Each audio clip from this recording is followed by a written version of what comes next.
it, wait for it, wait for it, wait for it, wait for it, wait for it, wait for it, wait for it.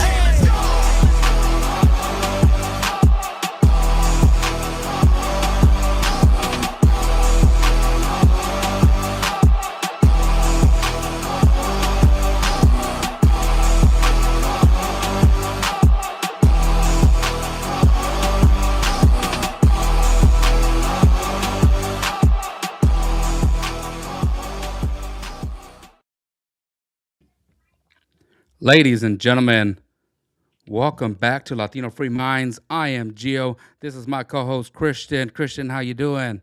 How's it going, Gio? Just waiting to take over Cuba, actually. I'm sick and tired of them. Oh man, what a way to enter into the show. Um, Well, I mean, since Look, everybody's in the conquering Christian, mood, we're already in enough war, aren't we? a little bit more, Gio, right by a little south of the border. Won't hurt. See how good we were at Venezuela, dude. Maybe it's a Central American thing that we can beast at. Turns out those Arab guys are pretty good. I wonder how many discombobulators we have. I think they only work when they're in the equator or something like that, dude. It's not for rocky terrain for some reason. Come on, come on. So, since you brought up the war, how you feeling about this situation in Iran? Oh, I don't know. Wait, now I'm thinking, Gio. Did Venezuela did they give up Venezuela? Was that a show? Was that a show? Uh, Did Christian, why you got to bring up Venezuela? I'm thinking about the Strait of was America. that I mean, Hollywood, Gio? have we changed it to the Strait of America yet? The Strait of Hormuz? Hey, dude, I want it. I want the Strait of Hormuz open. Look, if it's not opened up, If we're it's not gonna. fucking open, What are we gonna do, Christian? If what we are we? if the Strait of Hormuz does not open up, let's give them like 24 hours. What are we gonna do? I'm gonna bomb the shit out of Iran. We're gonna that wipe was out a whole civilization. that was crazy, Gio. It was not. That was not crazy. A little crazy. Christian, you know how crazy it is. A little wild. Let me tell you how crazy it is because I've been seeing a lot of the updates from my I don't know if we're friends anymore because I've put out some hate videos, but from who I thought were buddies of mine on all the social media, and they are like, so they're like, well, if we have to explain to you that he's just kidding, it's like, that he's not serious, he's not actually gonna wipe out a whole civilization. It's like, wait a minute, Is that it? he said it. That's big balls over there, dude. He'll do it. He'll ask for it. You don't say it if you don't mean it. You don't mean it. But he's got You a don't mean it. now he has a history in the last couple months of making threats. He has not backed up. Yeah, dude. We don't joke around about that kind of stuff around here. You know. No, no, no. No? I look, Christian. I know there's a lot of people that are tuning in today to see some degeneration. So we have we do have somebody coming on shortly, and that's exciting. As soon as he joins in, we'll introduce him and bring him on. But I think it's important that we go live on time, and because there's a lot to talk about. Little endorsements Plenty. here and there. Hey, first of all, he's not just threatening Iran. He's also threatening California. Oh, why is that? Bend over for the Republican Party and take it, California. We're Ooh. putting our guy in there. So that's right. Donald Trump has endorsed Steve Hilton. So Oh no. I mean, yeah. yeah, it's his Yeah? it's his Hey, it's Donald Trump's endorsement. Hey, dude. Why not, dude? I mean, he's only been a citizen for what, 5 years, 9 years? No, 5 years. He said it took him 9 years to get his citizenship, and I know he he renounced his British citizenship. I mean, way long ago, like a year ago. Mm, So yeah, no, completely qualified to run for governor. Uh, I am not taking anything away. I mean, the guy is right. brilliant. He's Right. very Christian. He's smart. He Yeah, lives in he lives in your neck of the woods. I hear So you. we know he's rich. So Ballin'. so Steve Hilton has received the endorsement for California governor. Well, you know me, Gio. You know I'm gonna respect office. Absolutely. Absolutely. I would never put out a video where I called out Donald Trump. And look, I don't hate Trump. I just want him to Chill, get on the right path. chill. Come Get back, his aura back. be the guy that we voted you in to be. Yeah, I just want to feel like 2018, 2019. I just want to feel like that. I want to feel like my salary goes a really long way. yeah, That's all I'm yeah. saying. I'm not I'm not asking for a lot, I don't think. What do you think? Sorry, No, I guys. think we're. Ooh, could get ugly, dude. I mean, he gave them the deadline to 8 o'clock today, right? I don't know. That was Eastern time or Pacific time. I don't know who's keeping track of that. I've lost track of deadlines. I don't know if by deadline you Supposedly. mean Strait of Hormuz, or do you mean all of Chad Bianco Oh, supporters need stop. to bend over and take it for Steve Hilton? I mean, sorry, hey. Oh man. I don't know, Gio. Well, clearly, our guy is Chabianco, but you know, Well, we got to see them duke it out. I think that's just what it comes down to. what do you think it came down to? I don't know if do you think Laura Loomer was in his year? Could You think be, Laura Loomer was in his year? could be. Do, do, do, do you think Steve Hilton called up and was like, just, oh, Mr. President, can you give me a little endorsement? Just a little choppy chop. Gio, I thought you wanted him on. Come on and tell us why you got the endorsement. Oh man, Oh, okay. It's not You're because saying you're further left than Bernie Sanders. maybe We know that. maybe things are getting serious. He needed the endorsement, dude. Chad Bianco's doing fine without one. We got BLM, That's a good point. He did get the LA, endorsement from Latino Free Minds, so BLM. hey, yeah. Well, yeah, Get the it where you BLM can. thing. The BLM thing. I think he's got Yeah. to call that favor in, Gio. I took a knee for you guys. I took a knee with you guys. I was with you guys in solidarity. I need your Yeah. vote. I need What's you going guys. on with BLM? How come they haven't endorsed? Why haven't they come out for my boy? Is BLM gonna go with the guy who knelt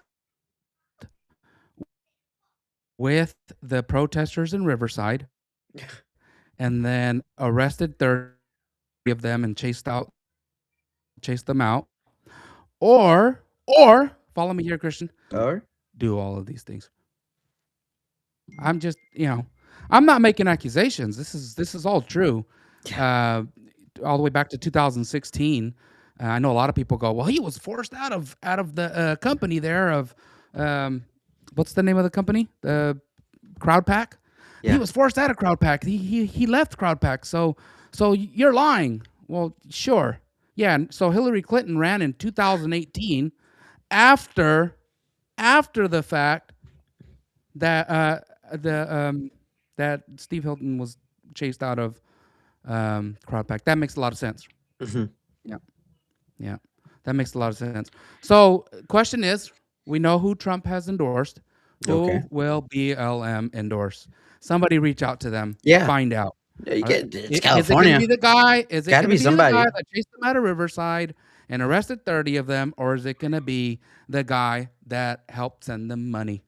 So That's we'll that's see how all. it goes. That's all I'm saying, Gio. Call in the favor. It's gotta be Chad Bianco, right? You call in the favor, dude. Say, hey, I don't know, you remember me?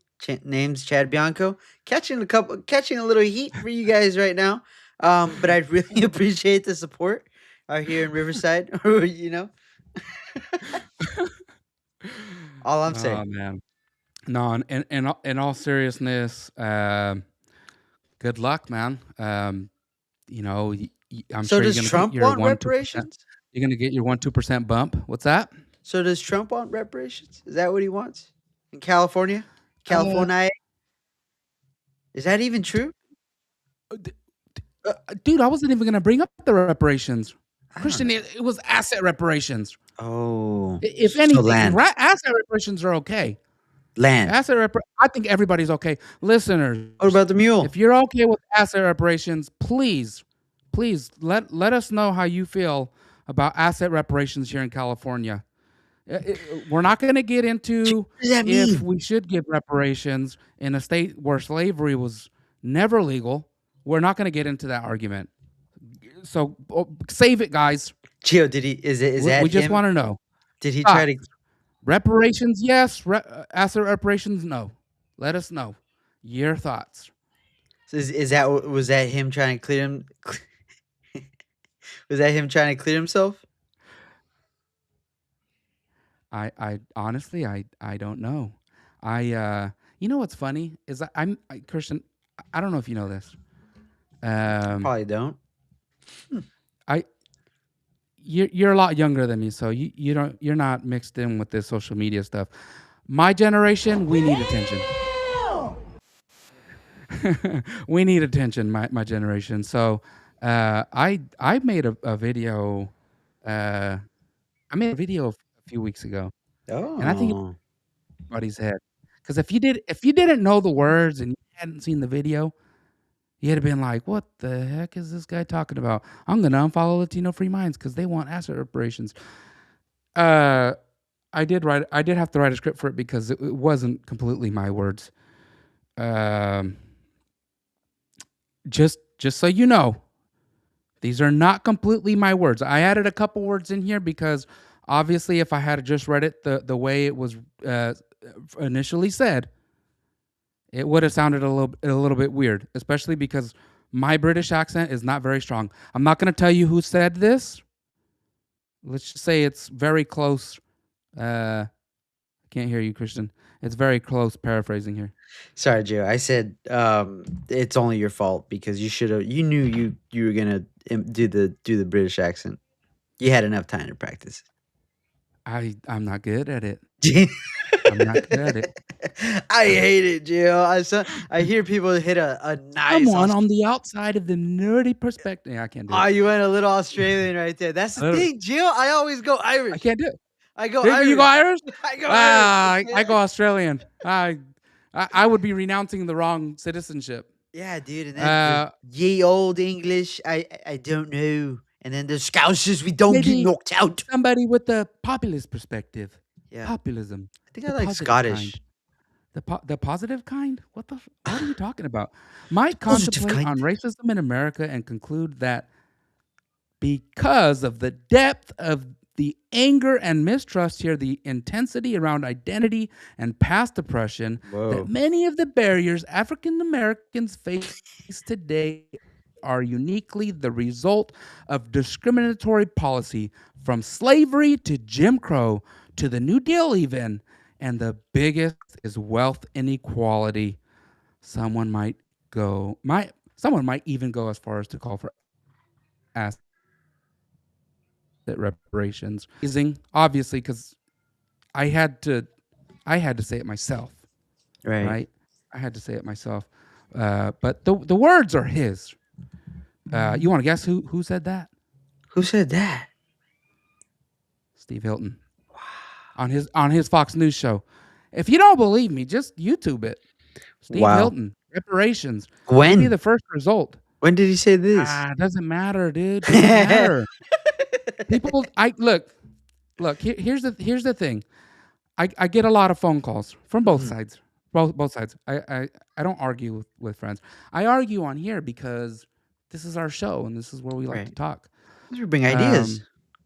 I know people that are going to vote for Steve Hilton, and I'm not going to beat them over the head with it.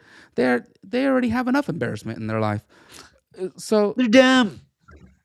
talking with a very good friend of mine, some might say he is in a lot of our videos. One of the things that gets Daniel, Wednesday night host, is the fact that Steve Hilton, when you bring up these things against him, people go, "Oh man, come on, man, that's old.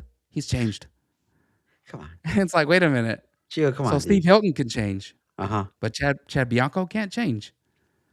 Chad Bianco can't look back at the kneeling and be like, "That probably wasn't a good idea." I should have known that they were going to clip it up. I should have known I that it was going to be on YouTube, and people were going to pretend like we weren't there praying, and it wasn't nearly everybody It kneeling. was a water break. Get over it. It was Gio a- pissed it. Who said It that? was a water break. Laura Loomer, get fucking over it, dude. She said that? No, I'm saying I'm just counting. I just imagine That's Chad Bianco hilarious. going, getting Dude. everybody. Everybody, take a knee. Come on, take a knee. We gotta talk. Oh man, I lost my hat. We got some orange slices. We got some orange slices, and we got some water around. Sip up. We gotta get in there second half. Hey, just so you know, I am not bald. I am not bald. I am not balding. Maybe my hairline is receding a little bit, but Ooh. I do have all my hair. Um, so, anyways, that's I'll take a knee. We're just gonna take a break here real quick, guys. If you want to continue standing and shouting, go ahead. But guys, We're taking a knee over here. deputies, we're about to mess some stuff up around We got here. a We're little about to water arrest break. about 30 of these guys. Yeah. Take a knee, get a rest real Yeah, quick. we're gonna get a little Pass the water orange break over here. slices around. Do we got Gatorade? Yeah. Check the patrol cars. Check if there's some Gatorade. Look, what are you guys doing out here? I'm not fucking taking a knee, dude. I'm fucking taking a walk. We're taking a water break. That's crazy. Yeah, dude. Very hypocritical, dude. We're getting a lot of love out here in the comments, Christian. As soon as I said it, they disappeared. Look, who's in charge over here in the Silicon Valley? Listen to Susan Colkinda and Prometheus Action. We are knit being told any truths from news media, please. Someone check on Tanya. She might be having a stroke. Yeah. No, that's me. I'm the one that's reading it wrong. Look, I am the one that reads So, like yeah, a first somebody- grader. It's happening right in front of me, Gio. You're having a stroke. I'm the one that reads like a first grader. Tanya, sorry. I'm very sorry. I don't. Yeah. Send me a message. I'll look into it. Yeah. We'll check it I out. got a long drive ahead of me coming up, Absolutely. and I'll listen for a few minutes, and if it really hits me, then I'll listen for an hour. You can't put your trust in a radical group like BLM. Why not? It's their endorsement. Yes, you can. You can trust BLM in full. Especially in real estate. That's good. Look, let me tell you why you have the wrong attitude. Had you had the Get 'em. right attitude from the beginning Uh-huh. and got in on BLM early, Nasty you attitude. too would have a big house. You too. That would have been paid for by all of those donors. Joke's on you. So Louis. exactly, fool, fool. Got him. Next. Shout out Deputy Dreamer in Mississippi, Stone County Sheriff Deputy. Sup, homies? What's your take on birthright citizenship? Hey, look. Take it all away. I don't know what's going on. Take it all away. I fear for my life as an American citizen, as an anchor baby, the third one that came out. I fear for my deportation notice to come in the mail. Yeah. So, it's really silly, Deputy. Look,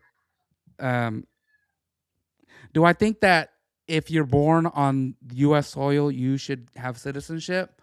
Not in every circumstance. Depends what country you're from.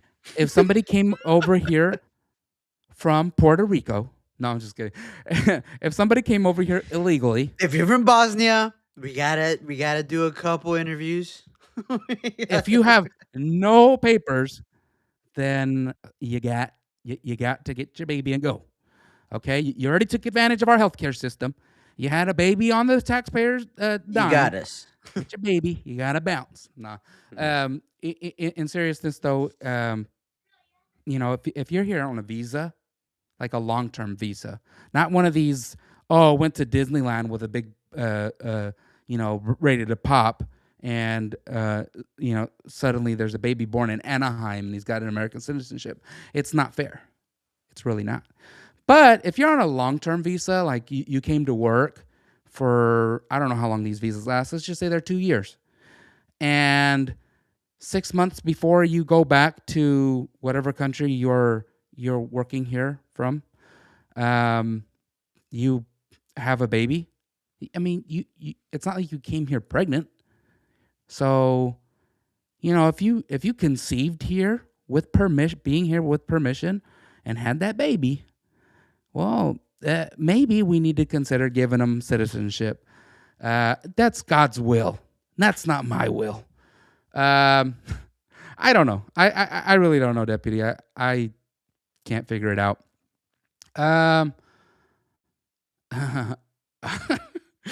Rob Lucero, one of my favorite friends. I'm all out of knees. I came. I'm all out of knees. Oh, Battle of Wounded Knees, America. Look, Christian, you're on mute again. Damn it. Your baby to the third power. Yes, I am. Third power. We really wanted to make sure my parents can stay here. They tossed out that third anchor, and then my mom decided, you know what, I should get citizenship, and she became a citizen. Yeah. It took a lot of years. When somebody goes, oh my God, you think 9 years was fast track? Yes, I do. Yes, I do. I think that there's people that are in the system for 15 years, 20 years, paying lawyers a ton of money, and they're still in the process. Yeah, I think you had a little bit of assistance. You probably, or maybe you didn't. Maybe somebody just recommended you to the right lawyer. But that's help in itself, because a lot of people, it seems like they're getting ripped off. They're just in the process for years and years and years. And they're getting skipped. That's the thing. And probably. They're getting skipped. Probably. I'm not throwing accusations out there. I'm sure, but yeah, man. Nothing hardens a voter like calling them dumb or disrespecting them because their views differ from yours. You dumb butts are no better than Democrats. It's true. It's true. We're no better than Democrats. Calvin, Calvin, why are you getting nasty? I never claimed to be better than anybody else. Calvin, look, what was that? You might be better than me. I don't know. I'm not claiming to be better than you. Do I think that my opinions are better? Probably. No. Dude, if you watch our clips, you'll see that I clearly tell you, I don't care who you're voting for. Just get registered, inform yourself, know what you're voting for. I don't live your life. I don't go to work for you. Like, I don't mean like I work for you. I mean, like, I don't go and earn your paycheck. You earn your paycheck. You pay your taxes. You pay for your mortgage. You support your family. Whatever you do it. So whatever you feel like you need to vote for because that is your reality, then do it. It doesn't bother me. Look, I'm not telling you that you need to be Republican like me, or you need to be like a Democrat like I was 10 years ago, longer than 10 years ago, 15 years ago.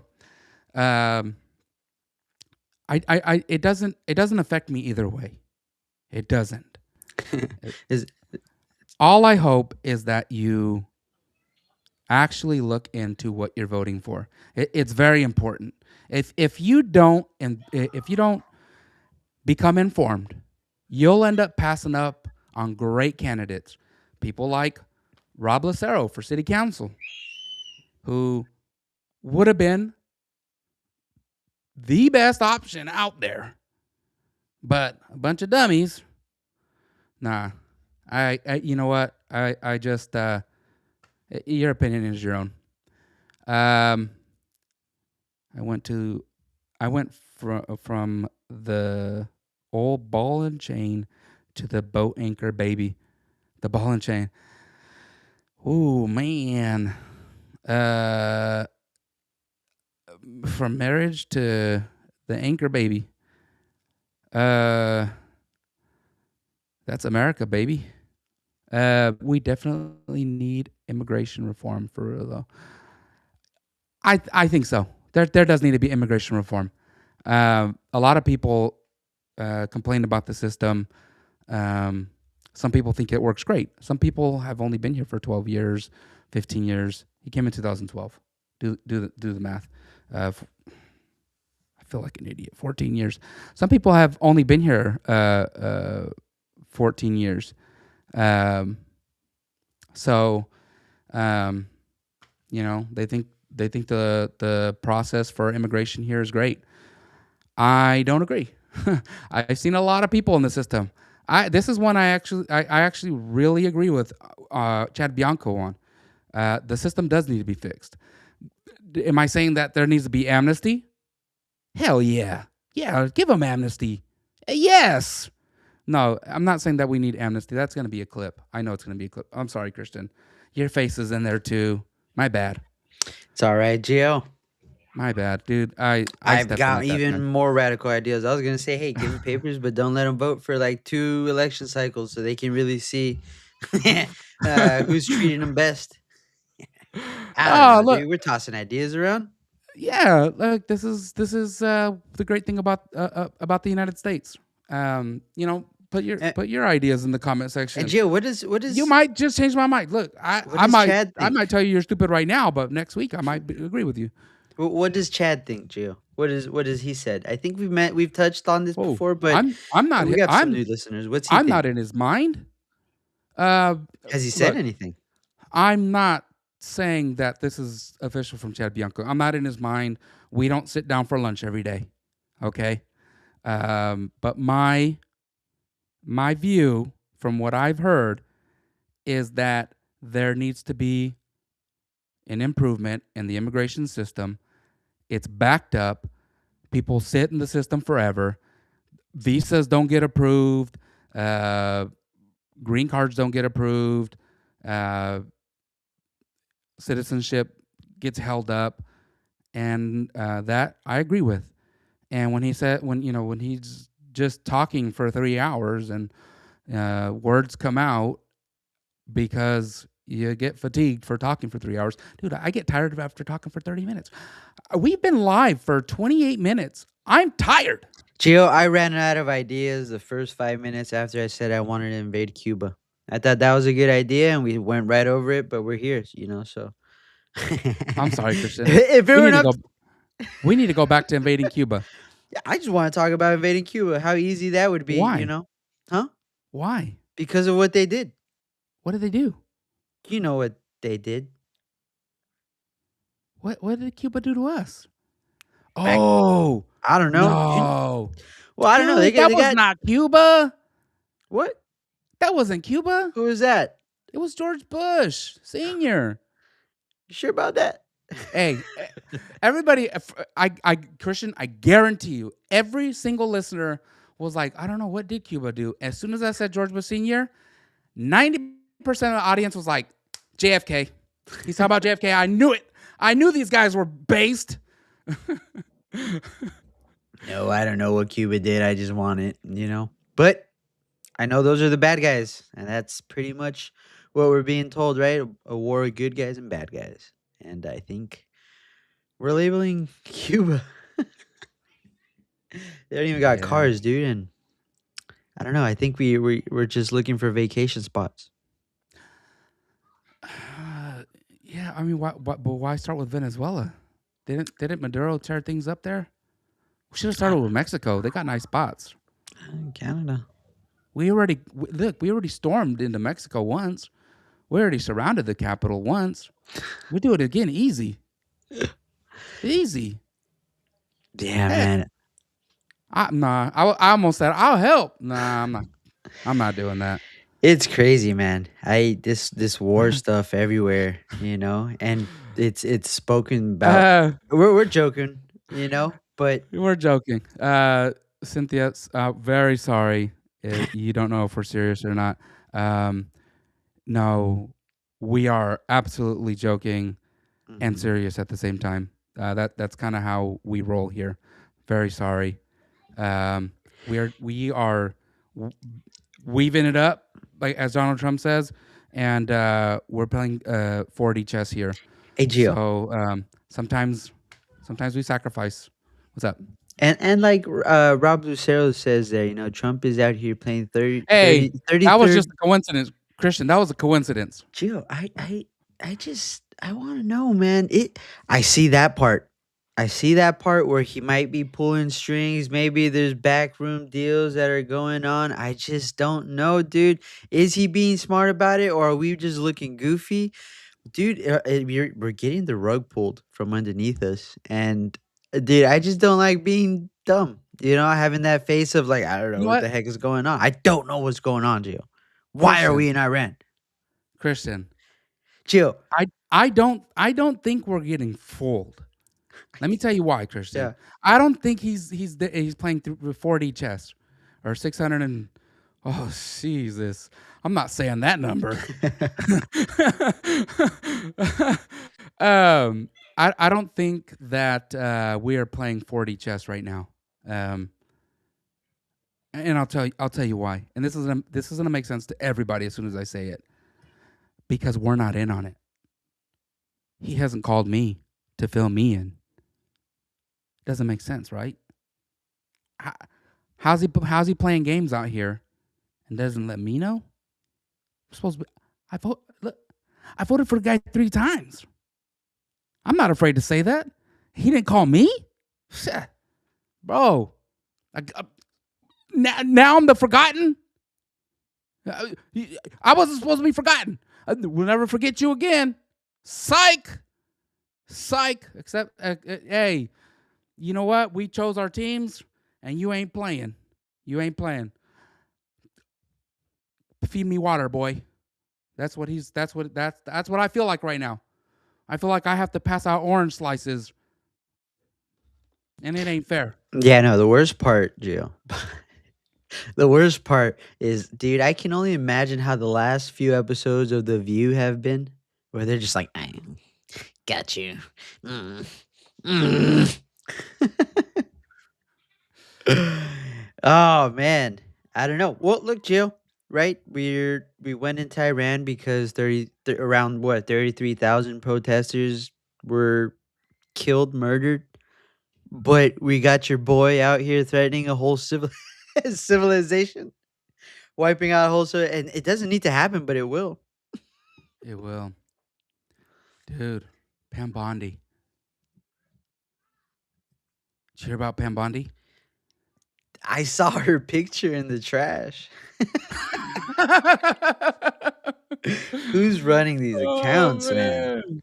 When did Oh, when did the White House become a meme, bro? Like, well, it started not with Pam Bondi. What's the other Christy Nome Christy turned us knows, into a meme.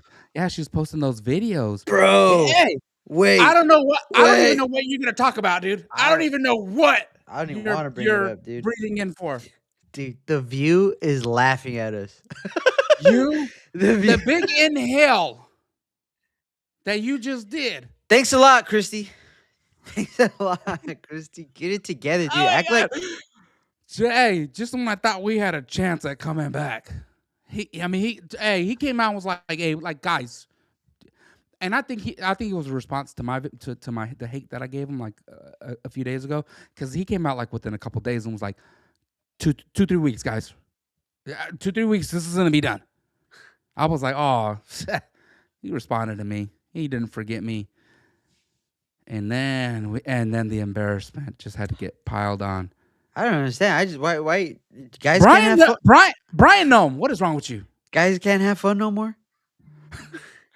Hey, What's wrong in America Guys, where a guys, guy can't just now it's pump wrong. up a couple balloons and put them inside his shirt and make them look like boobs? All you do, put them in that log cabin group, lock the door, call it, Hey, not when I'm call it, drinking water. I'm gonna die here. call it. Put them in there. 1, 2, 3 days in Chech, forget. 1, 2, 3 days, forget. Set it and forget it. That's crazy, dude. That's oh my god, bro. Everybody, dude. Fuck, these are our leaders, Gio. These No, are it's the Christian. freaks. It really is embarrassing. It Oh, really man. is. Sonny Hostin, dude, is loving it, dude.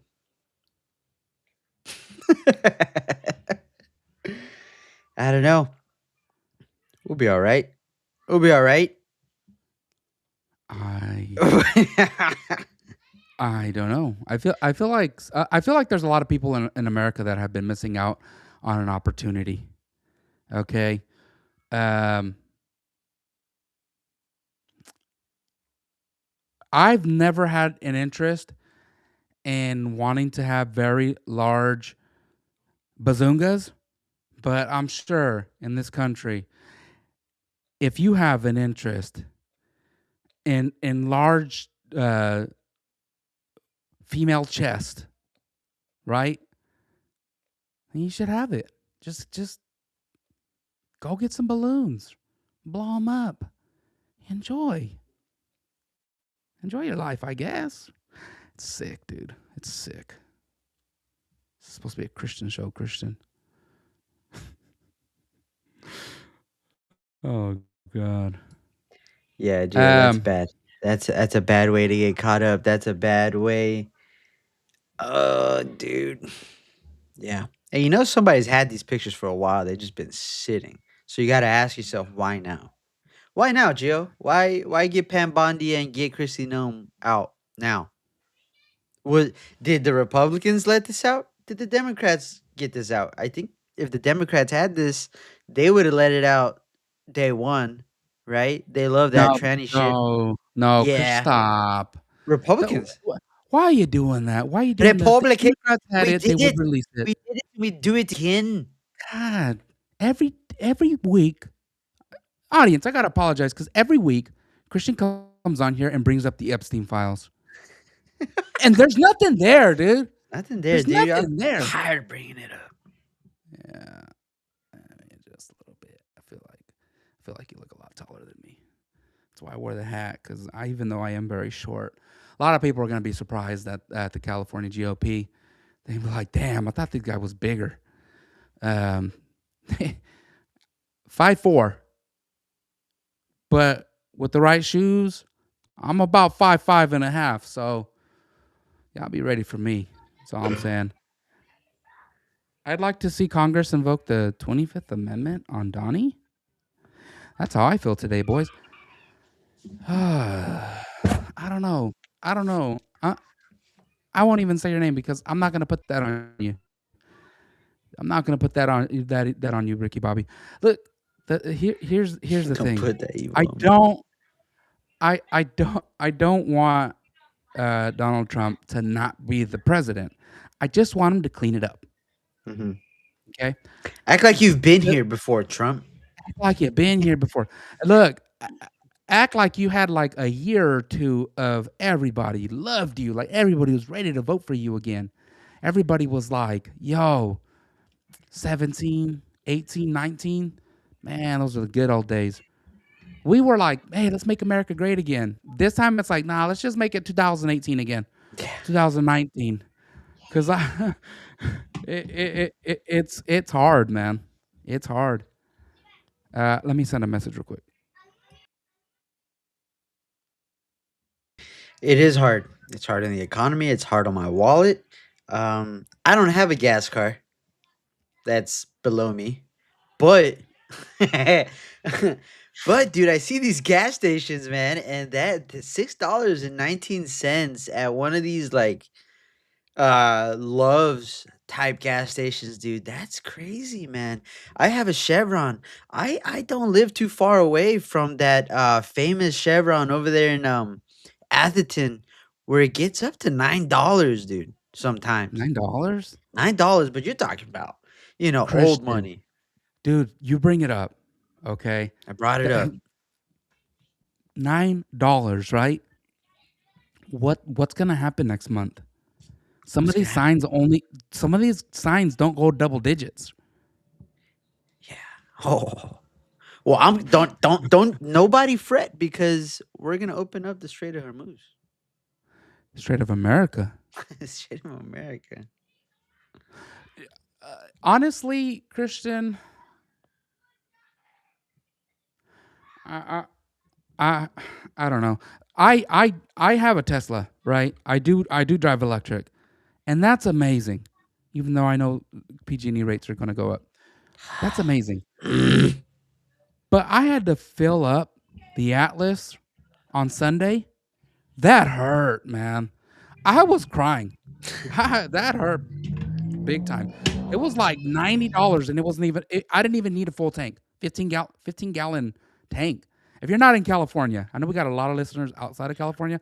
If you're not here, enjoy your little $4 gas. Yeah. Okay, your little $4 gas. You just remember who's really taking it up the butt out here on the West I'm Coast. not. Hey, whoa. Hey, Paul. Hey, yo, you. Hey yo, I started off saying I don't have a gas car. just me, just me.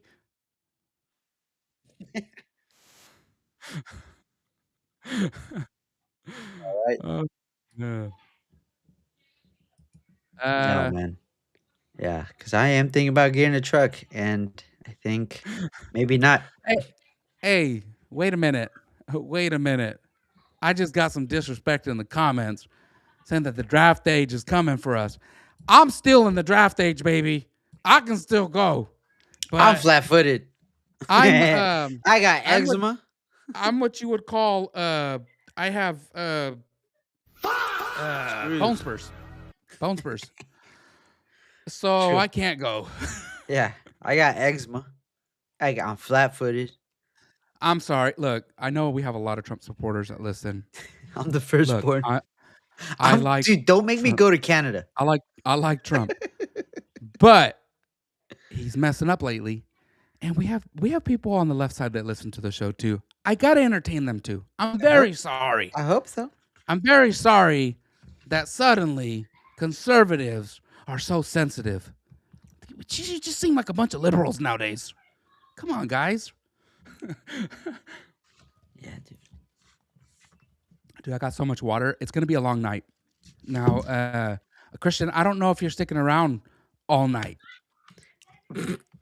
Gio, I don't know. I don't know either, Gio. I got to be in Santa I don't Rosa want to tell tomorrow. everybody who's I don't want to tell everybody who's coming on. Don't, just in case you Because guys a lot of people saw the video and they were like, "Hey, what the heck is going on? Like America the Beautiful goes into Degeneration X. What's going That's a on?" hard video, Gio. That's a pretty hard video. I saw it. I was like, damn. Hey, the producers, the production team put a nice one together. Yeah. I was talking with them when we were in the planning room, and it came up. Everybody was like, "Oh my god, it's gonna be like WWE," and I was like, "Dude, we got to do a promo WWE.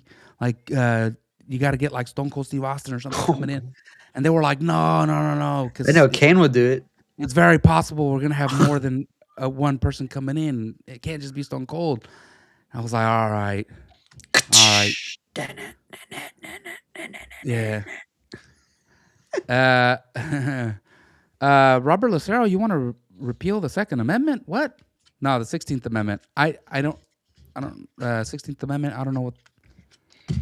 At this point, Gio, know about that, man. you could tell me that, and I will agree with you, dude. I'm just here for the drama. Some stuff has to burn.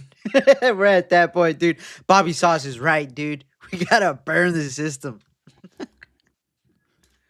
You know, hey, Bobby Sauce. I swear, Deputy Dreamer, you keep that happiness on your side of the country, buddy. coming in here in the comments talking about Mississippi gas is under $4. If it was $9 like Cali, Mississippi would start a war. We cheap over here. Bro, we cheap over here too. We cheap too.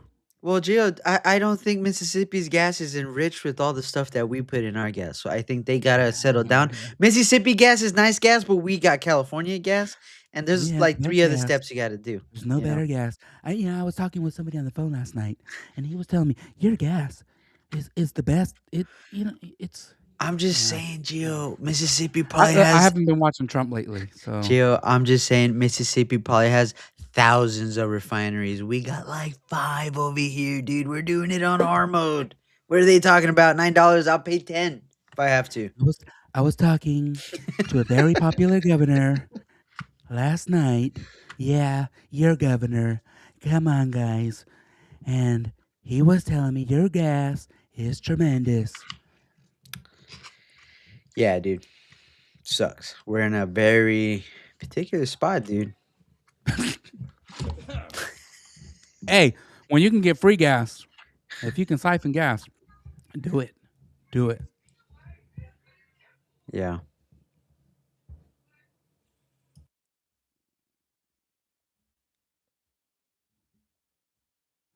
And yeah, Gio, weren't we supposed to have a guest? I think Yeah, hey, the producers are in my ear like, hey, what's going on with the guests? leave What do us you want me to do alone, about- producers. Guys, This what is do you want me to do our about it? show. What do you want me to do about it? Hey, what do you want me to do? I'm live right now. Pick up the phone. Gabagoo. I'm over here. Why you, It's the gabagoo. eat that next week. Oh my God. What are we doing here? Hey, speaking of next week, What's going on next week? guys, don't jump off. The show's just getting started. Yeah. Whoa, where did Christian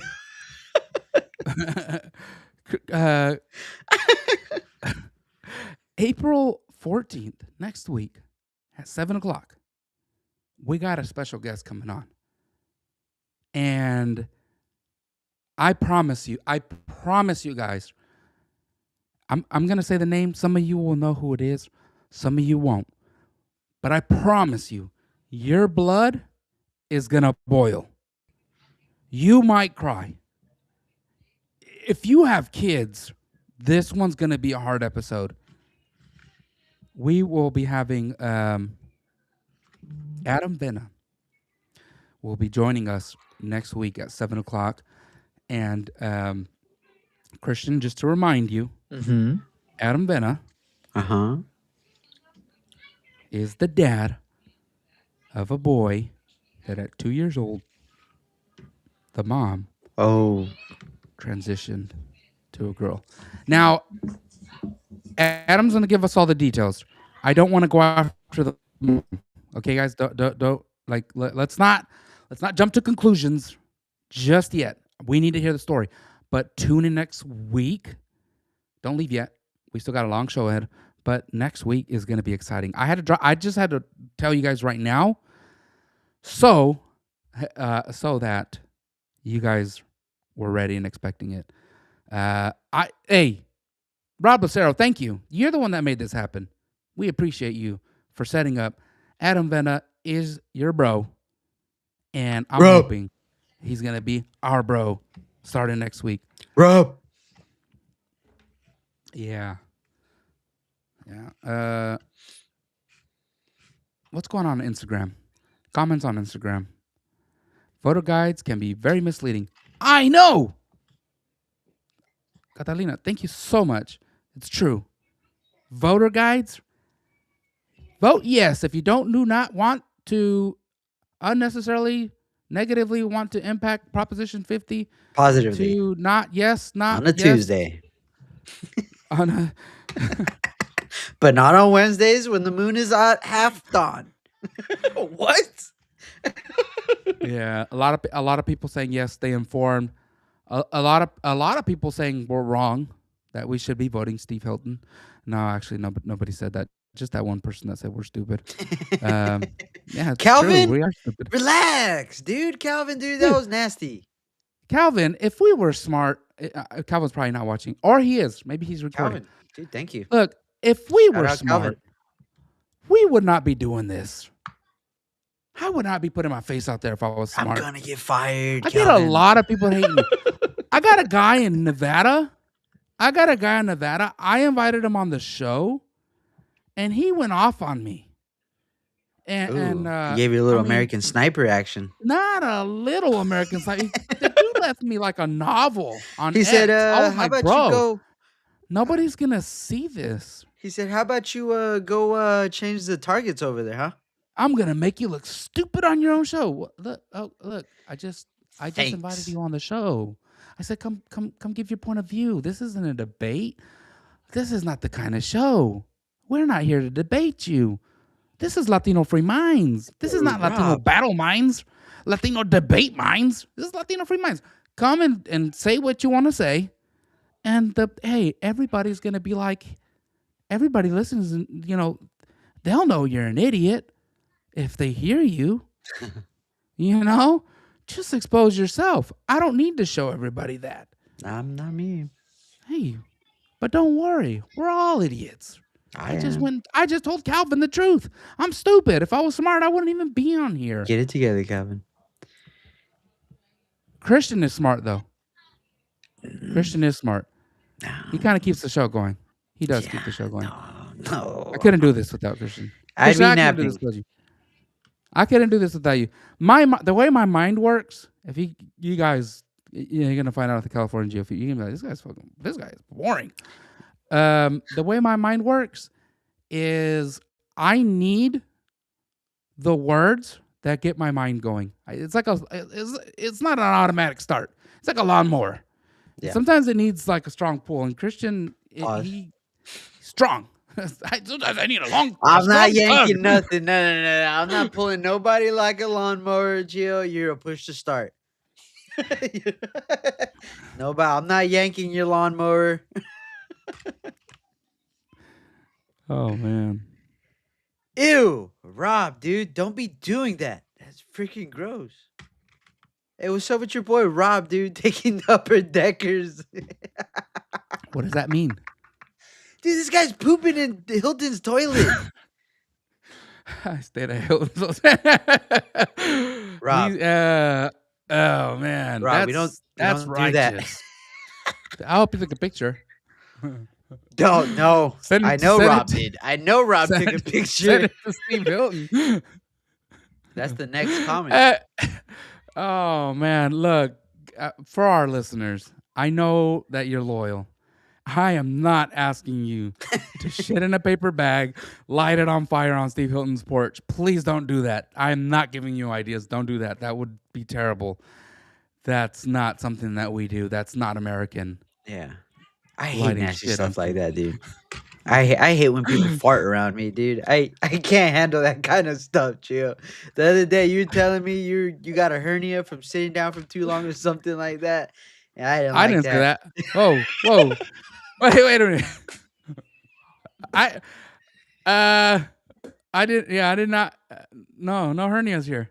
Gio, like episode 234, you were like, dude, I sit down on the toilet and I get hernias. And I said, yo, dude, keep that to yourself. Don't ever bring that up again. Please. That's enough of that. Man. Oh, man. Yeah. But yeah, Gio, it's been crazy. We haven't had one of these, Gio, where we're bouncing off ideas in a while. Yeah. No, this is look. This is prime time. To our listeners of Prime Time, we really appreciate you. We love the comments. Oh, yeah.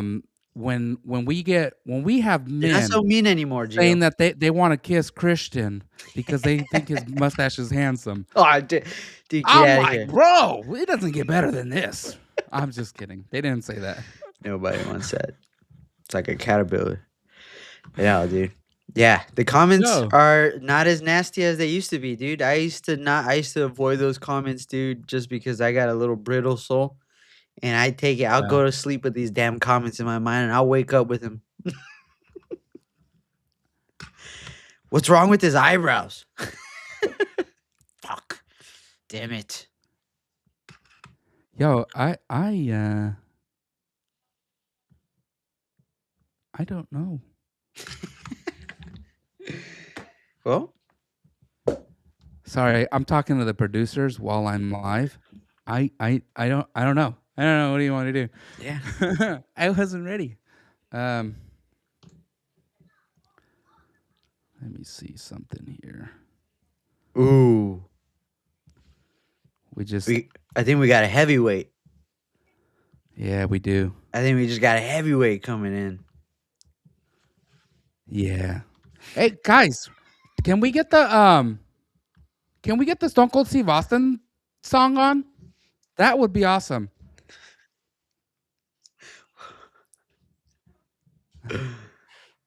Let's see here. Any day now, producer. I don't know what I'm doing.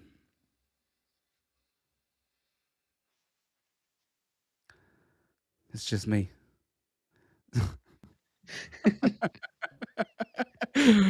Ladies and gentlemen, we do have a guest coming on. It is not Dennis yet. He will be coming on shortly, but we got somebody. Nah, he's on Hawaii. He's on Hawaii time. The producers are in my ear. He's on Hawaii time. Take it easy on him. Um, we got a heavyweight coming in, and I know for a fact all of our listeners, all of our watchers love this guy. He's coming in here to whip y'all into shape. We're gonna get ready for an awesome week coming up. And just so you guys know, I will be at the California GOP. I will be live streaming throughout the day. Probably be doing a podcast that night. So tune into that. Keep an eye on Instagram. I might post on X, but follow on Instagram. It's gonna be a lot better there. But the heavyweight champion of the world, Oh. you're next. Oh. For California residents that are watching, you're next. Treasurer. Welcome him on. David Serpa. So glad to have you on. Gentlemen, family, What's up, brother? good to see you guys. How you doing? I'm good. I'm up here in Eureka. Just had dinner with David Collenberg and having this big event in Bakersfield yesterday. Got a big one in Eureka today, and then I'm getting ready for convention in San Diego. And I'm ready to get everybody all flustered this weekend. Do you think there's going to be a little disappointment? With what? I mean, you only got one member of Latino Free Minds showing up. There's got to be a little disappointment. Are you talking about because Danny isn't joining us here and Christian isn't joining us, and it's just going to be you and me and everybody else? What's going on, Christian? What do you got going on that you can't make it? Oh no, man! What can you not give up for the revolution? Don't do that. He's the best man in a wedding. Oh, a wedding! Yeah, of all the men in the world, they chose him to be the best one. Oh my goodness! Matthew Kennedy is going to a wedding too, and he told me he's going to a wedding, and I said, he said with my girlfriend, and I said, girlfriend. Oh, what? I said, cancel. Go to convention. So, Christian, cancel, brother. We need you down in San Diego. What are you talking about? You're a best man. How many times have you been a best man in a wedding? Not once. I'm not. Not once? I might have to bail on this guy, on my boy. So we'll see. If you see me in San Diego, what time is the wedding and where is it? Do you see the attitude, Christian? Do you see the attitude? David Serpa was the best man in seven weddings just in the last 7 days. He gets this all the time. This is what it's like being the best man in the world. This is let him have one. Because the best man was not available, they had to get Christian to show up. So they had to go to second yeah, best. I'm filling in for Serpa. I've never been a best man in a wedding. I think that's quite an accomplishment, actually. If somebody really, has enough confidence in you to want you to stand up and, next to them while they're taking their vows and, protect them in their marriage and stand next to them and secure that for them. Hey, man, that's good stuff. It's beautiful. Yeah, I just hope I don't make a fool of myself. But David, I want to get Well, you're serious. making a fool of yourself by not showing up to the convention. I am. But so is Danny. Most So Danny and Daniel. First, we can't forget about those guys. yes, Yeah, sir. no. I was trying to make them feel nice. Yeah, We're gonna have a freaking blast. I just yeah. didn't want to tell them that. I've got the fish lens with the camera. I apologize, everybody. It's a little unorthodox, but I'm here. You know, Ah, 11 you look hours, fine. 12 hours from People home, people could deal with trying it. to make it work. People could deal with it. I feel like I Most need to be people in are a music video in the 90s. most people are just listening and like mopping at home. Like this is totally fine. Um, Just, another Tuesday night, 9 o'clock, mopping, listening to Latino Free Minds. Listening to All right, Latino gents. Well, I thought music. we were going to be coming on with the world famous Groiper Associated candidate Dennis Feitosa. That's What that's what happened? I uh, that's we're, what we're I still thought. I've never met a Groiper in we're the still flesh. waiting for him for him. Hey guys, Not a he real just one. um I told him to jump on when he was ready. He had a debate, so I don't know how it went. Maybe he got beat up. I don't know. They Um, got beat up. so, David, what's going on out Yes. there? What's happening out there on the road? What are you hearing? What's it feeling like? Everything is about getting ready for convention. There are a lot of people that are talking right now about this endorsement that came in yesterday from President Trump to Steve Hilton.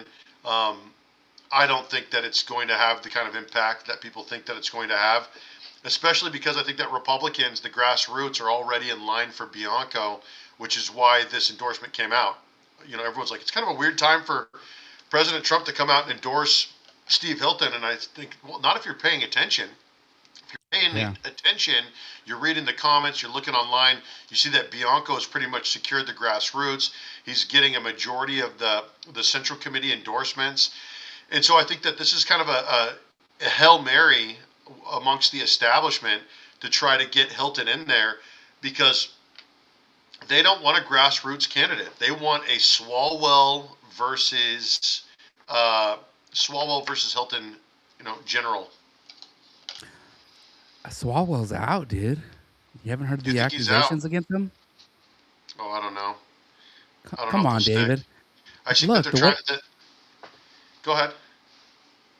I don't think there's any way that by tomorrow every street named Swalwell, every school named Swalwell, every statue of Swalwell, every mural of Swalwell will be torn down. He is done. All those statues are coming down, huh? If we know anything about Democrats, they are tearing them down. Yeah, I don't know. I don't know if he's going to get canceled. I think that the Democrats. There's a lot that's going on amongst the establishment, both on the Democratic and the Republican side of things, because everybody wants their chosen candidate. And there was a saying all these years ago: I don't care who gets the vote, just as long as I get to pick the candidates. And I think that that's sort of where we're at. We saw the Democrats rig the primary in 2016, 2020, and 2024. And then now we're looking at this thing coming in California. There's just way too many variables. But the truth is, the California Democrats had their convention and they didn't endorse in 5 out of the 8 statewide seats, of all the executive seats. And now we're heading into our convention and only 5 of the 8 seats are basically uncontested for the delegates, but 3 of those seats run the risk of having the same thing happening at our convention. Which 3 seats? The state treasurer's office, because it's myself and Jennifer Hawks running; insurance commissioner, because it's Stacy Korsgodden and Bob Howell; and then governor, because it is Steve Hilton and Sheriff Bianco. Interesting. Interesting. Of the 3, I'm not just saying this because it's you. Of the 3, there's one of those races where I haven't heard anything from the other side. And I don't mean the other side of the aisle. I just mean the opponent over Yeah. here on the Republican side. I, Yep. I don't You're know. talking. You're talking I'm about not. my opponent. Yeah. Yeah. No. Well, I you don't. know, I don't. there's I no. don't know. Maybe she's really nice. I don't know. She I don't know. seems like a very sweet lady, and the thing is, you know, Carl DeMaio asked this poor woman to come out of retirement. You know, she just bought a house. She kind of settled in out there in Palo Alto, I think, and you know, unfortunately, you know, he asked her to run for office, and I think she was enjoying retirement.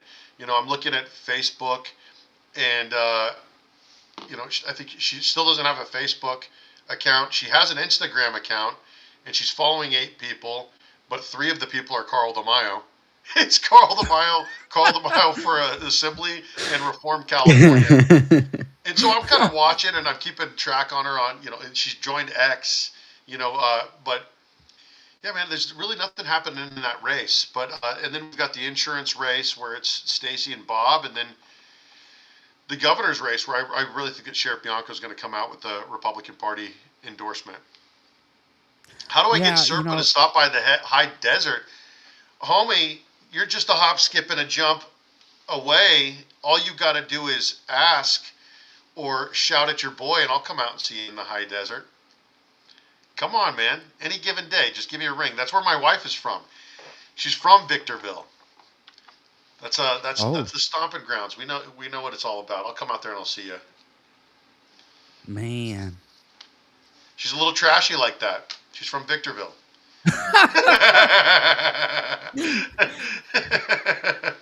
You know how those high Not an desert guys are. official Latino Free Mind statement. I have not been to Victorville. I don't know the level of trashiness.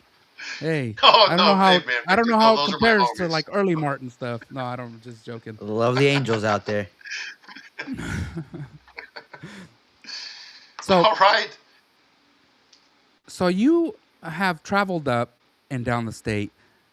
Oh In yeah. fact, I was surprised today because I talked to you this morning and you were like, "Yeah, I'm about to pass through Fresno," and I was like, Wow. "Wait a minute." I thought I saw on social media you're in Eureka today. Hmm. So you're a wild man Yeah. because California is not like in most states in the United States.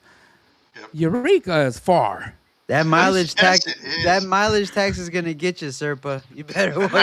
You better I'll, watch out. I'll tell you, it just kept going. It just kept going. But people don't realize that, you know, in how big California is. You're in Sacramento. You head 5.5 hours south. You're at the Grapevine. You've still Yeah. got what 2.5, 3 hours until you reach the border. You know, you drive 5.5, 6 hours north of Sacramento. You're in Eureka. You still got another hour and a half until you reach the border. This is a big state. There's a lot going on, and so we've tried to do a lot. You know, reaching people online. You know, these 58 counties, but not nothing will ever replace getting face to face with people. And so I'm trying to make sure that I'm getting out and meeting people. 880 Y- miles. Serpa's my boy now, getting love from the chat. Brother, I better always be your boy. Better always be your boy. Let's better put a ring on it. Let's lock this thing up. Look, a lot of the love that you're giving Serpa in the chat, you better go out and vote for him. And I need at least 6 look, votes. we updated our website, leadunite.com, leadunite.com. Go to it. Make sure that you are registered to vote. It's important that you are registered and vote for your boy Serpa. Yep. It makes a difference. It really does. Believe it or Not let's not, not be voting is like important. it. Yes, it is. Yes, it is. Especially like the what race was it in Baker? I think it was like in Bakersfield, where 12 somebody votes. lost by 3 votes. 12 12 votes, votes. dude. Yeah. I can go to the swap meet and grab 12, 13 people. Yeah, You it's guys, wild. It's wild. Yeah, 12 votes. I actually, we talked to the guys out there. I appreciate it. Getting your guys' votes. I appreciate you guys. Yeah, we need all those votes, and especially because of the way that the system works. It's this jungle primary, which means that the top 2 get through in June, and it's myself. It's Jennifer Hawk. She's the other Republican, but then there's 2 Democrats and a Green Party candidate. And I actually get to debate the 2 Democratic candidates on the 21st. They're coming out to debate. It's going to be something that I'm very much looking Where's that excited. going to be at? It's going to be online. So I'll see if you guys can. I'd love for it to be in person. You know me. I always like to stand on people's toes and shake their hand and whatnot. But it's going to be great because I get to go against Senator Vasquez, who's been a loser senator who's done nothing for the state of California besides run it into the ground. And then I get to debate Eleni Koudalakis, who's our current lieutenant governor, who's been riding shotgun for the last 8 years, running the state into the ground. And so these people, you would think that they would be embarrassed to go out in public.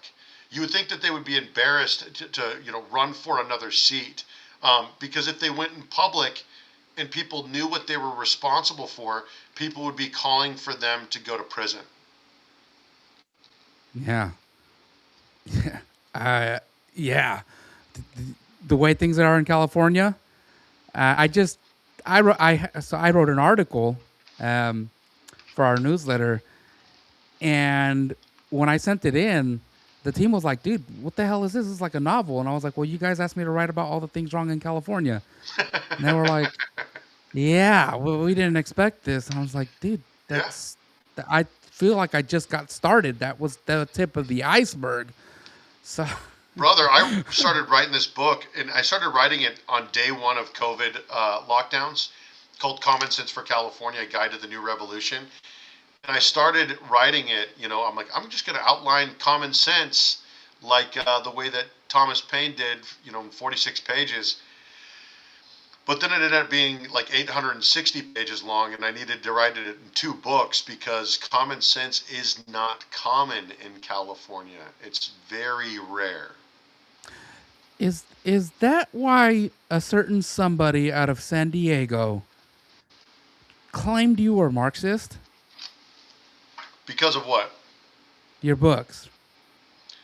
Oh, he's never read my books.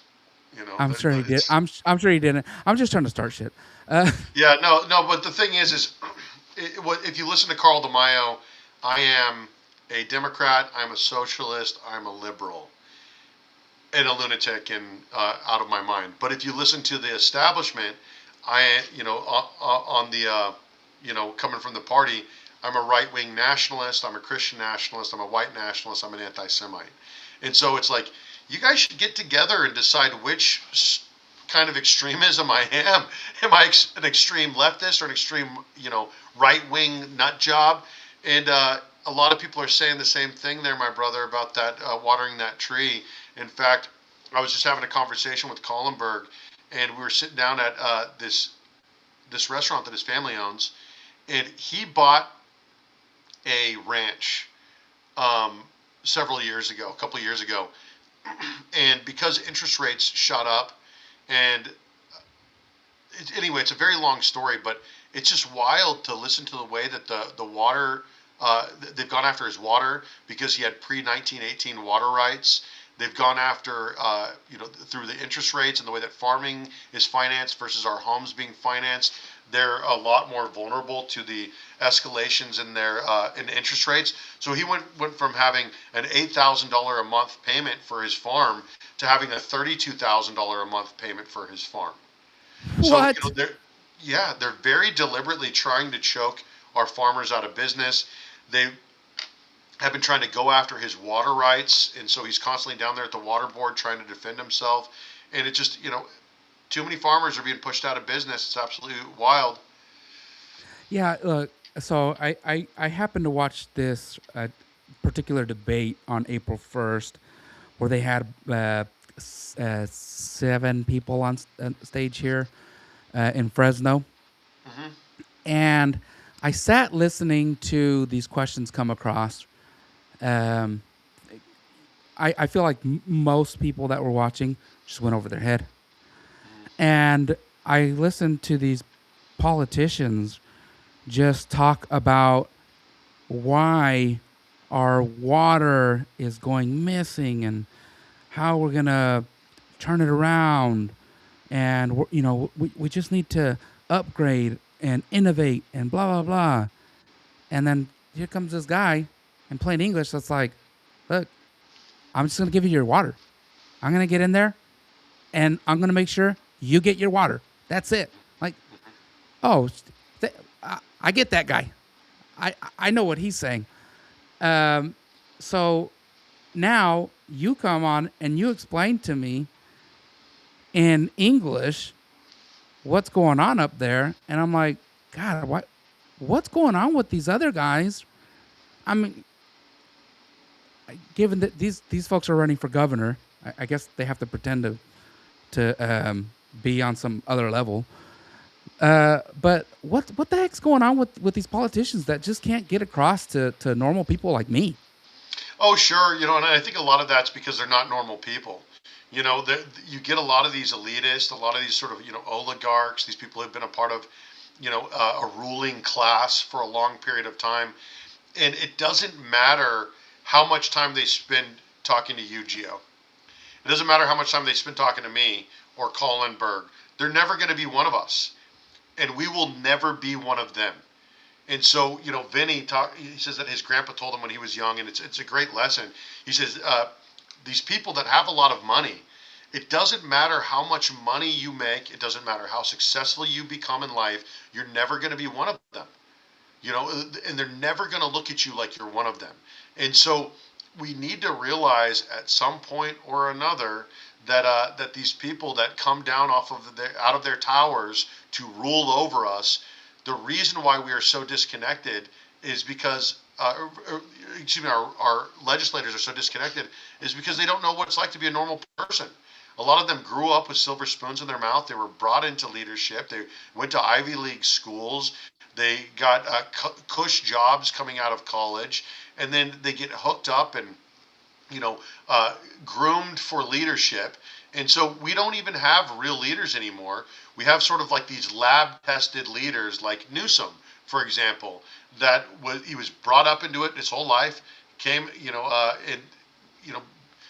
mayor, county supervisor, lieutenant governor. He spent an entire life working in government, and that's all of them.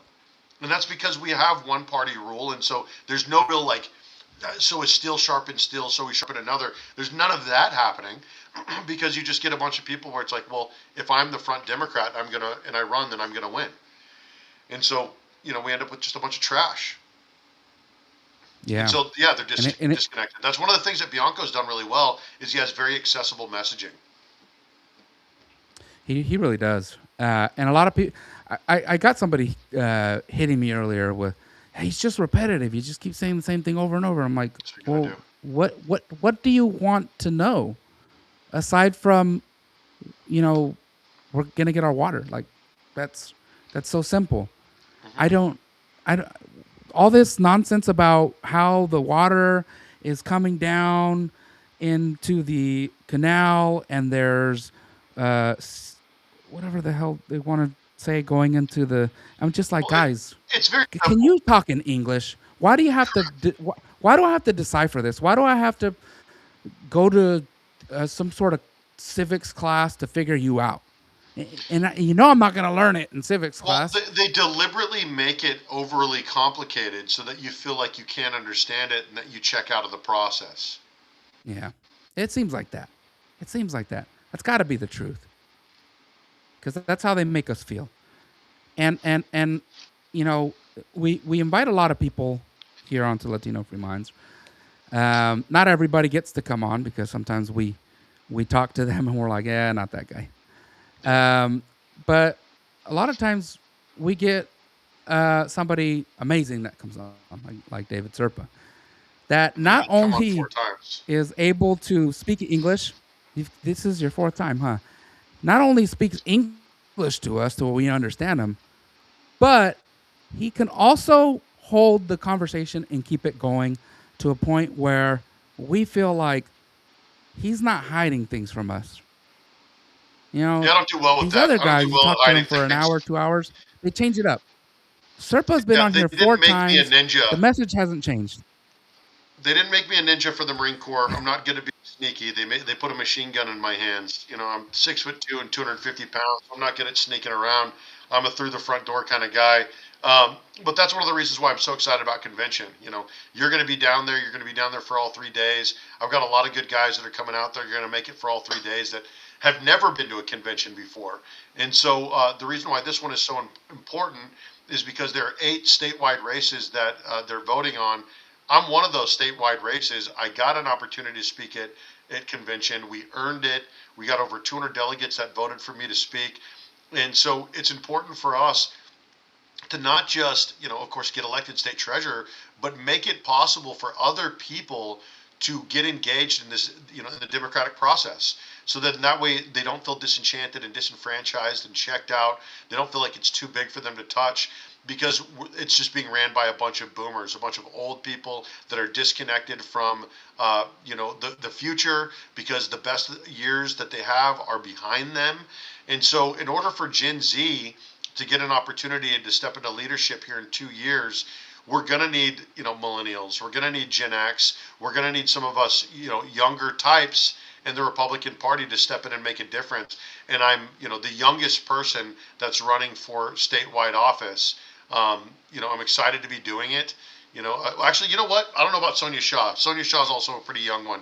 But when you're looking at the golden ticket, you're looking at a lot of people that are in their 60s and, in their 70s. And at some point or another, you got to look at the state of California. The average person's 38 years old. Why are we being led by a bunch of people who are so old and so disconnected? Yeah, a generation that has driven the state into the ground, as you said earlier. America The First, leadership has not Republican been good. 100. Yeah, Yeah, we no, have agreed. we have, it's funny. I've been saying for the past few days, because I get a lot of phone calls. A lot of people call me and they're like, Gio, what's going on with this endorsement from Trump? It feels weird. We didn't even think he would come into California.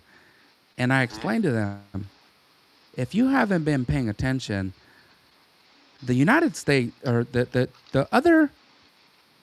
rest of the union, for the past year, has been trying to butt their nose into California. And it seems to be coming at the point where for years we've had a weak party here in California. We've had weak leadership, weak men leading us. And it's been hard times. It's been hard times for years. And we're like, man, when is somebody going to step up? Now you have tough men stepping up. You have men stepping up and ready to fight. And suddenly the rest of the union's like, no, we got to go in there and take over. Well, where the hell were you? Where were you the last election, or the one before that, or the one before that? Now you care about us? Now you care about the fraud, waste, and abuse here in California? Now that the men are stepping up and saying, hey, we're going to fight for it here, and you want to tear them down? I appreciate some of the input and some of the assistance. Like, and hey, Nick Shirley's always welcome here. Vinny Johnson's always welcome to come out and poke his nose in and take a look at fraud. But all these people who are coming in and they're endorsing candidates, and they don't live here. For most of us who've lived in California our whole lives, this is a different animal. This is a different kind of state. Our state is bigger than many other states combined. Like I said, you're driving 8 hours across the state. It all feels different. It all feels like a different place. What we need to get back to is a decentralization of government, where, hey, you don't know everything that's best for everybody. You might know what's best for you in your state and you in your county, but to think that you even know what's best for everybody in the state of California takes a certain amount of audacity, because we live in a state with some of these counties that are more different from one another than a lot of states are from one another. You look at the difference between, like, Humboldt, Mendocino, El Dorado County, Placer County versus Los Angeles County, Orange County, San Diego County. All of these are very different. They have their own culture. They have their own way of doing things, which is why we need to get more power out of the hands of Sacramento, and less power in the hands of Sacramento, more power into the counties, because that's really where the decisions need to be being made up. And a republic is down to that smaller governing body to protect the smallest minority, which of course is the individual. So how do you make that happen, David? What do we do? I mean, Restoration. restaurate. But Restoration. So a big part of it is we had a pretty solid tax code in in the state of California until about the 40s, 50s, and 60s, and yeah, it mimicked a lot of the things that were happening on a federal level in the 10s and 20s and 30s when you had the creation of the Federal Reserve Bank of the IRS. And so you started seeing a lot more interest, a lot more debt being carried as a nation. And so you started seeing money leave the locality and go to the state, leave the locality and go to DC, and then get funneled back from DC into the locality, from Sacramento to the locality through government pork, NGOs, nonprofits, these sort of crony programs that get snuck in to these, congressional bills. And then also the same thing happens out of Sacramento. They pack pork into assembly bills, into Senate bills, and they send it back into districts. And then you're like, oh, well, we got $48 million for this road project. That's good, I guess. And then that road, or that bridge or whatever, never gets finished.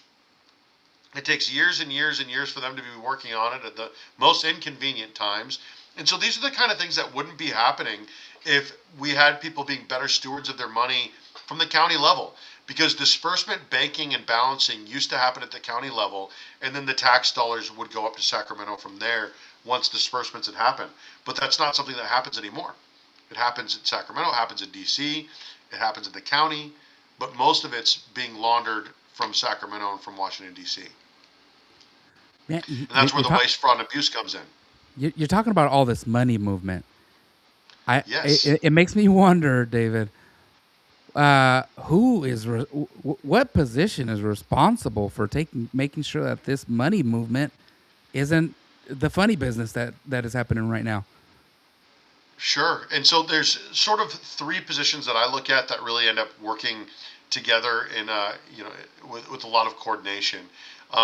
You've got the controller who has access to all of the books. The state controller has access to the federal money that comes in and auditing powers of those entities, the local and the state uh, books. And so the controller's position is very good at finding the waste, fraud, and abuse. The attorney general is a position that prosecutes those findings when they happen. So if the controller finds some waste, fraud, and abuse, if the treasurer finds some suspicious accounting and then ends up finding out that there was in fact fraudulent activity, we refer that to the attorney general, and the attorney general prosecutes, which helps to establish trust for the people. And then the treasurer's job is to disperse funds, is to work with investments, public land, resources, oil, lumber, natural gas, waterways, etc. And so what I would like to do, though, is as a state treasurer, is work with all of the local elected county treasurers' offices. So then that way the funding power leaves Sacramento, it goes down to the county level, and then on the county level, you could be a better steward of your money, making sure that it's being spent properly on the things that people actually want in your county, being spent in the ways that people want in your county, because not every county is the same and it shouldn't be treated the same. That's actually a really good point, and it goes back to what you said earlier. Counties in California, as big as the state is, they're not the same, and it's true because you started explaining it, and I've actually lived in a lot of these counties. I've lived in Sacramento County. I've lived in El Dorado County. I've lived in Fresno Yeah, County. you I've did. lived in Los Angeles County. I'm like, yeah, every place is very different, and Yes. if the people there, if the local representatives don't have the opportunities to be able to handle the things locally, Hmm. then we just get in a big mess. Correct. Yep. Yeah, well, and then you end up in a situation where you've got $72 billion in bond debt, and it's costing you $9.5 billion every year just to service your debt. You end up 18 years into Medi-Cal being on a fraud list, and with a $222 billion annual budget. you end up where you've got $265 billion in unfunded liabilities that are in CalPERS and CalSTRS, where only 72% of our promised benefits are actually being funded. The EDD paid out $1.5 billion in fraudulent claims in 1 year. CalFresh has a payment error rate that's almost 11%, which means that they're going to be cut $2.5 billion in federal funding, and it actually denies California from having access to certain federal grants and programs through the One Beautiful Bill Act. So there's a lot of these different programs that you see that, there's waste. But then there's a lot of programs that you look at where there's actually a lot of wealth that's there, that if somebody was a better steward of our wealth, our money, our resources, our oil, our natural gas, then we could actually be in the green. Because when CalPERS and CalSTRS, our retirement plans, were there for public employees, they were invested in things like oil, which consistently yielded a dividend. Up until our state started shutting down oil refineries and started killing the oil and natural gas industries, which have greatly affected Kern County, for example, which is where I was yesterday.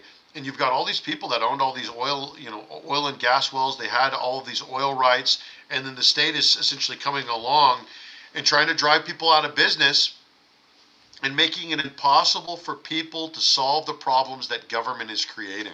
And that's sort of the theme that I'm seeing throughout the state. It makes me wonder, David, when I hear the effectiveness of what you're saying and what is possible with somebody like David Serpa, it makes me wonder why you're not on the Golden Girls ticket. I mean the golden ticket. Golden ticket? The Golden Years ticket. Well, Steve had asked me to run for treasurer, and and we had a conversation about it. But Carl DeMaio, like I said, kind of got a hold of the golden ticket, and he ended up asking Jennifer Hawks to run for treasurer. She donated $21,540 to Steve Hilton's campaign. But I didn't really want to be associated with the golden ticket until I knew that they would be willing to prosecute, that they were going to be finding the waste, fraud, and abuse that they were going to be finding. And so I wanted to spend some time with Herb Morgan, and I wanted to spend some time with Mike Gates. And they're both great picks. They're great picks. So whether they were a Carl pick or a Steve pick, those guys are solid picks.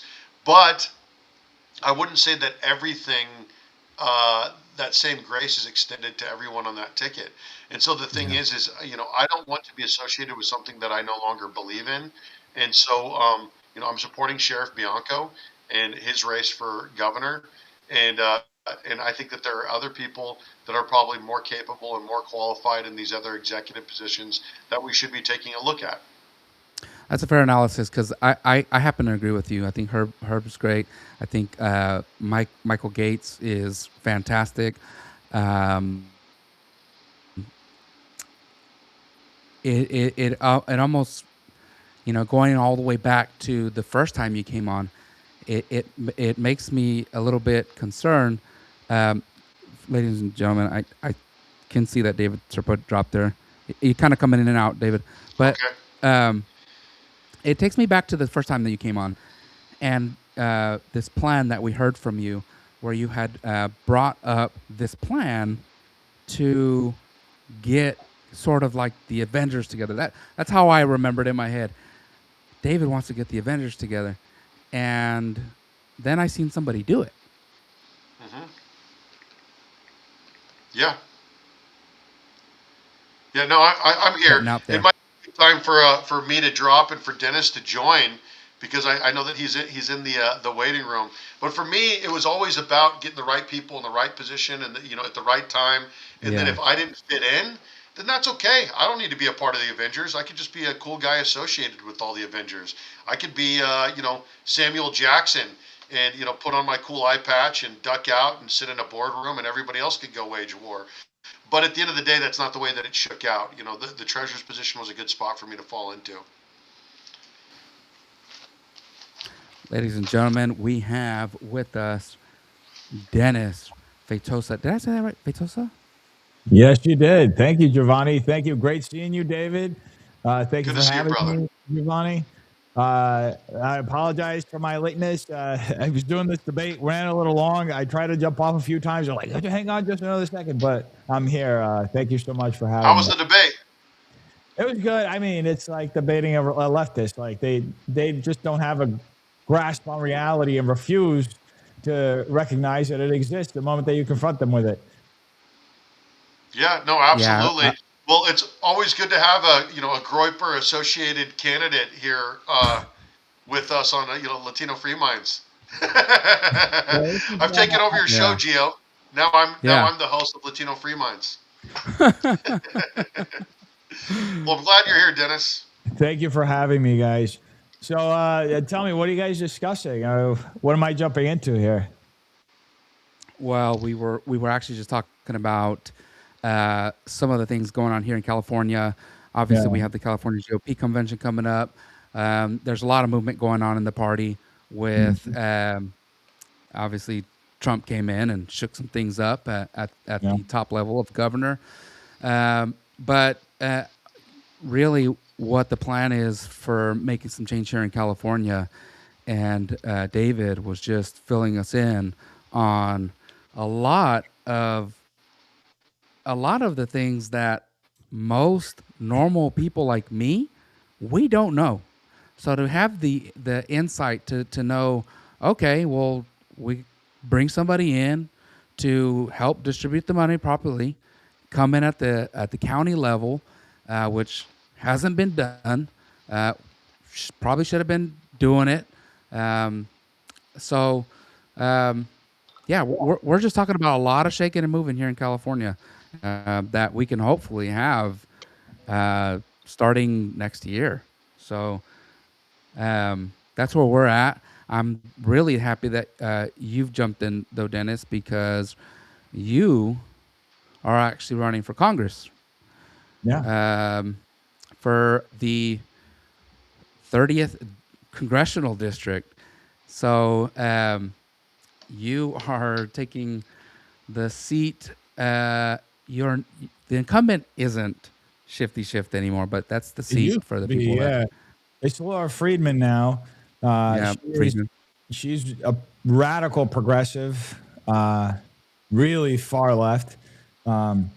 The most interesting thing so far, though, has been, which I didn't anticipate, just the infighting with the party.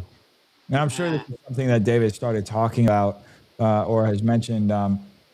It's never the fight that you imagine. As an activist, and I worked on several campaigns throughout my region here in Orange County as well, just door knocking, helping with basic organizational stuff for the last couple of years, and seeing the amount of opposition within our own party and seeing how far people will go to derail people that don't fit within what they imagine the establishment should be, which is totally out of touch with where the party actually is, by the way. It's just been really I agree. To see the party itself. I mean, I've heard this. Obviously, some of this is secondhand, but there are people within the Republican establishment in California that have said in some committees that the party has a Christian problem, that it has to be has to have less Christians in leadership and has to open up to other faiths so it's more inclusive. Obviously, we can sit here and speculate all day what those would be. I think if we've been following just the conversation around foreign influence in government, we know exactly, what specific, who's targeting Christians and why. It leads to other sorts of foreign policy that hasn't really had the sort of outcomes that we would want, right? That's correct. Yeah, and we're seeing it right now taking place on a federal level. Yeah. With and anyone who's paying attention that saw the amount of money that Miriam Adelson, donated to President Trump, $250 million. The writing was on the wall with Iran. And I am a combat veteran. I am an anti-war combat veteran. I've been very vocal about this from the beginning. I don't want Generation Z going out and fighting the violence that my generation found. I don't want them to experience the same things that we experienced. And so I'm very adamant about stopping these things. And so President Trump got $250 million from the Israel lobby from Miriam Adelson. And then what we saw was Steve Hilton go on Pastor Jack's, Calvary Chapel, Chino Hills, and we see the messaging that's coming out of Calvary Chapel and Chino Hills. And it's a lot of Zionism. It's a lot of talking about Elam, talking about Persia, in a way that you wouldn't necessarily expect to hear a pastor talk about another nation and the sort of violent things that are going to happen to that nation when you look at Kingdom Now theology and the way that this breaks down. Then you saw Real Impact bring on Steve Hilton and 7 Democrats to hold an Israeli-American coalition debate. And then, of course, Chad Bianco was not there. And I told Chad when I saw him, I said, listen, the same group of people that are coming after me now, that are coming after Dennis now, they're going to be coming after you shortly. And then sure enough, a few days later, Steve Hilton was endorsed by the American Israel Civic Action Committee or whatnot, this new name for AIPAC that they've got set up. And then just a few days after that, President Trump calls him. He releases his Easter message saying that he's going to open the fucking Strait of Hormuz. And he talks about, blowing up another nation and that he's going to be sending them straight to hell. And then, later that wiping day, out a civilization. Yeah, later that day he endorses Steve Hilton, and so I'm not going to go along to get along with this war-hungry generation of people that have never experienced war on the front lines, and in fact did everything that they could to dodge the draft of their time. Oh, what? I don't want you guys getting in trouble talking about these things because I get it in the comments, and I get everybody coming after me like, "Aren't you Christian? Don't you believe that we should protect Israel?" And I'm like, guys, you don't understand. I'm tired of war. My whole life has been war. Now I didn't serve, okay, but since I was a kid, we've been all over the Middle East. What else do we want from them? What else do we want from them? Yeah, they hate us.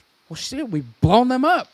Every 10 years, we're in a new war with them. And here we are again. We're pretending. Iran. Yeah, we're pretending like we're not at war with Iran. We're pretending. No, we are at war with Iran. Yeah. And this bullshit about, it's 2 to 3 weeks. We'll be out of there in 2 to 3 weeks. Yeah. Heard that before. Yeah. And Iraq was supposed to be just a few days. Yeah. Come on, guys. We're not idiots. The theological justification for the war too is a bit strange because, obviously there's a different understanding that evangelicals have, and there's I'm Catholic, so I have a different understanding of what Israel is, right? And I think that there's a conversation that's been happening about where that splinter happened in the Protestant movement and specifically where that messaging came from. And a lot of people have been talking about specifically the Schofield Bible, which is an instructional Bible that started being published in the early 20th century. And it was funded specifically by Zionists, right? Zionism is a political movement. We have to make that distinction between what Zionism is and what Judaism is as a religion, and it's obviously been intertwined by a lot of political actors, but it's a political movement, and it has infiltrated Christian theology through methods like the Schofield Bible, which have introduced Zionism as essential theology to many Christians, and they've been led to believe that the current state of Israel is the biblical state of Israel, which again we can have. It's a much deeper conversation, but traditionally it's actually not viewed as that. It's a modern state, and we have to, that's how when you start having these sorts of theories that tie to theology and tie to the ethnic bonds and the theological bonds of Judaism, that's how you make it so you can't even criticize the state of Israel without getting called an anti-Semite, right? That's how you end up having these sorts of sweeping sorts of allegations and labels that get thrown around. And in reality, I think everybody that has skepticism of this war, we're all just, we're America first. We're Christians. Maybe we have a different understanding of what specific things mean. But at the end of the day, we want to make sure that we take care of the homeland first, and we're taking care of the people closest to us first, and we're not just sending money abroad to fund conflicts and, taking part in unfortunate situations like what happened at the beginning of this war with Iran, where one of our Tomahawks just went off and accidentally bombed the school, right? And you look at the map, and I would like to think that it was by accident, that we didn't purposely bomb it, but there were 7 buildings. 6 of them are military buildings, and there was that one school, and we missed one military building and hit a school instead. So, Dennis, I think we want our tax money going to that. Correct. The thing that gets me on this incident that you're talking about, where the school was hit, we are supposed to accept that. And we're supposed to pretend like that was okay, and oh no, that was just an accident. It was a horrible accident, but it was just an accident. Like, no. You guys really messed up, and you hit a school. Yeah. Just because I'm Republican doesn't mean that I support that you hit the school. I'm not gonna be over here with my pom poms out for you like a cheerleader and be like, "Whoa, oops," and keep rolling. Like, no. You need to slow down. You need everybody is watching. Nobody else wants to get involved. You don't wonder why none of our allies, including our greatest ally, is out there helping us fight. Like, our greatest ally has enough going on there. When we started talking about maybe going into Iran, our greatest ally was like, well, we're not going to do it. I don't know if they're in negotiations or what, but they don't want to go in and fight. What are we doing there? Yeah, we're consistent. Go ahead, Dennis. No, they backed out of the ground invasion. That was interesting to see that, because they were very gung-ho before that, and then all of a sudden, hey, we're going to do a ground invasion. And they were like, okay, America, you're on your own, right? Correct. But we've seen that before. So I went to Afghanistan, and I saw Brits, I saw Aussies. I saw, a lot of different, people from a lot of different countries. I saw people from New Zealand. I saw Canadians, but I never saw anyone from Israel.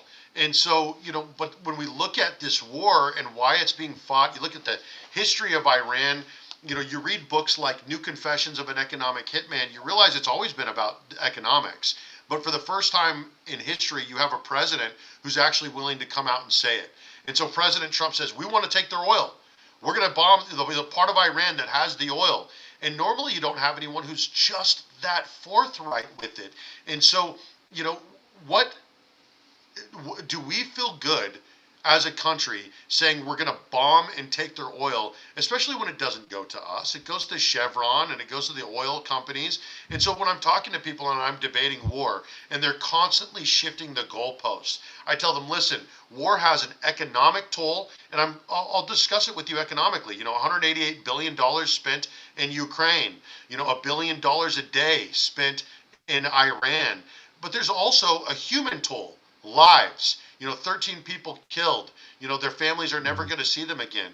But then there's also this X factor that has come along, and that people feel comfortable discussing war from a Christian perspective.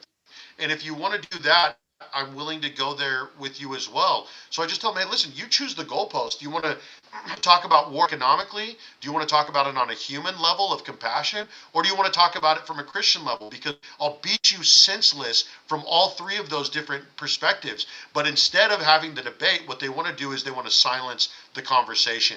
They want to take away the microphone. They want to take away the platform.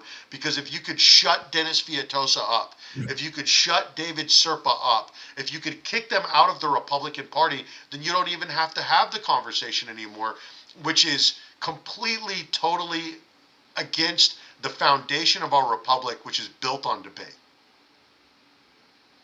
Yeah. And go ahead.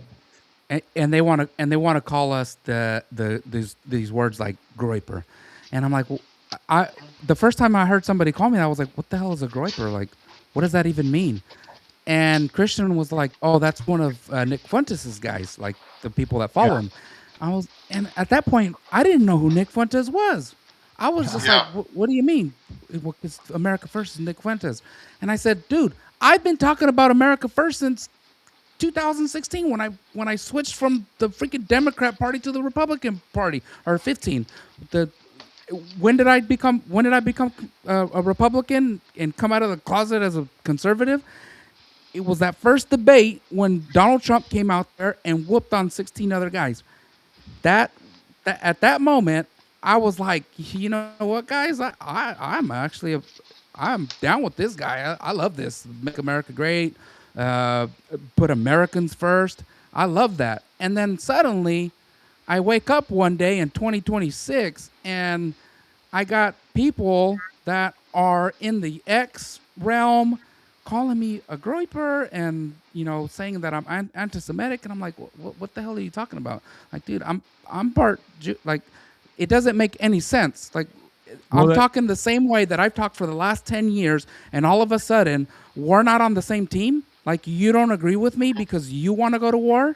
Like, what the hell? I'm not going to back war so that my son in 4 years, when he becomes of age, he has to go fight in the war like all of us did when I was 14 and we went to Afghanistan. 4 years later, we're still at war. And not only that, 4 years later in 2008, we were at war in Afghanistan, Iraq, and they were already talking shit to Iran. So now here we are again. And you want me to pretend like I don't see it coming. 4 years from now, you're going to what? What are you going to do when these kids don't want to sign up? You're going to have a draft? And now I got to worry about my kid going over there? Why do you hate Jewish people so much? And what is your problem with Jewish people? Why do you want to institute Sharia law? I don't hate Jewish people. Talking point. That's a talking point that usually follows you sharing that kind of concern. And the term groiper is being used. It's a term that effectively doesn't mean anything. It didn't exist until like a decade ago. It was purposely created by Nick Fuentes to describe his fan base, and it's really just it's somewhat of an affectionate term that people do this all the time on the internet. You see PewDiePie, who's the biggest YouTuber in the world, at one point, he had a name for his fan base. This was a thing that people did on the internet at one point. And that's a term that Nick Fuentes' fans got. And now they're using this strategically and politically. They're loading it up with everything, every sort of label. It's you're an anti-Semite, you're a white supremacist, you're a racist, you're homophobic, you're misogynistic, you're anything that they can fit in there. They're loading it up so that they can politically purge people, and they can use this to ostracize them and move them to the side. What's happening, funny enough, is almost a direct reflection of what happened when the MAGA movement first started. And if you think about it, it's coming down to the hat too, because Nick Fuentes has a hat that says America First, right? And if you, according to the CAGOP, if you wear that hat, all of a sudden now you're an anti-Semite, you hate, you're a white supremacist, you're all this kind of hateful person. So they're purposely doing this. And the irony is that America First, like you mentioned, isn't something that Nick Fuentes even started. It's not new, right? You mentioned in 2015, Trump was using the slogan, America First. You go back many, many years before that, Pat Buchanan also said America First. You go back many, many years, almost a century ago, other presidents were saying America First, right? This is an age-old American slogan, political slogan that's supposed to mean that you put Americans first. And this in a nation that's always had some sort of foreign involvement, right? Our first foreign war, Thomas Jefferson fought against to save Americans from the Barbary slave trade, right? So we've almost, since our inception, been involved in foreign wars. So this has always been a slogan of reassurance that we are going to put Americans first. Domestic policy will come ahead of foreign policy. We're not going to get involved in foreign conflicts. And the fact that now it makes you an anti-Semite, it makes you a white supremacist, the fact that you cannot even say that you're for Americans first in the Republican Party, right? The last stand. Think about this. The Democrat Party has been completely lost to the communist globalists. And now the Republican Party, you cannot say that you're for putting Americans first. the last stand in this political binary. I mean, it has the lines have been drawn. It's very evident where the battle is. We have to. This is the last. This is the Alamo, literally. Yeah. This I've is been telling people the same thing. Yeah. This is the Alamo. This is 300. This is the Thermopylae Pass. If they can take California, and if they can remove the dissonant structure in California, then they don't have to worry about dissonance anymore. And if you could get the Republican Party to do what the Democrats did, which is essentially start self-censoring, start self-eliminating people, self-policing, then you don't have anyone who's standing up against things like, that national debt. Why are we spending any money anywhere when we have a $38 trillion national debt that is bankrupting our children, where people are born into $138,000 of personal debt because their grandparents were so fiscally irresponsible? So, we've got children sleeping under bridges, people sleeping under bridges. We've got children going to bed hungry. I'm not interested in spending money blowing up the rest of the world when we can worry about our friends here. The problem is nothing has really changed. You've got Nick Fuentes, and a lot of people want to discredit him because he's too much, or he said this, or he said that. But they don't understand Generation Z, and Generation Z has gotten to a point to where they've heard people say, "Oh, you can't say this, you can't say that." They're so sick of polite society because polite society has eliminated their ability to exist within it. And so even bringing up things that people are unwilling to talk about will get you canceled. And so one of those things, I remember when I was in college, going to a junior college. I'm not going to fancy it up for anybody. I'm a happy junior college dropout. Michael Moore was going around because he came out with this film called Bowling for Columbine. And then he came out with another film called Fahrenheit 9/11. And he was going around and he was asking people that were in Congress, the people that were in the Senate, "Hey, did you serve in the military? Are your kids in the military?" And it was just a way to call everybody out, because people like me, I was still repeating neocon era boomer talking points about war because I kept hearing things like, "Oh, well, the troops, they just want to win." And then so I didn't enlist right out of high school. I'm 41 years old. I went to Hollywood. I did the film and television thing.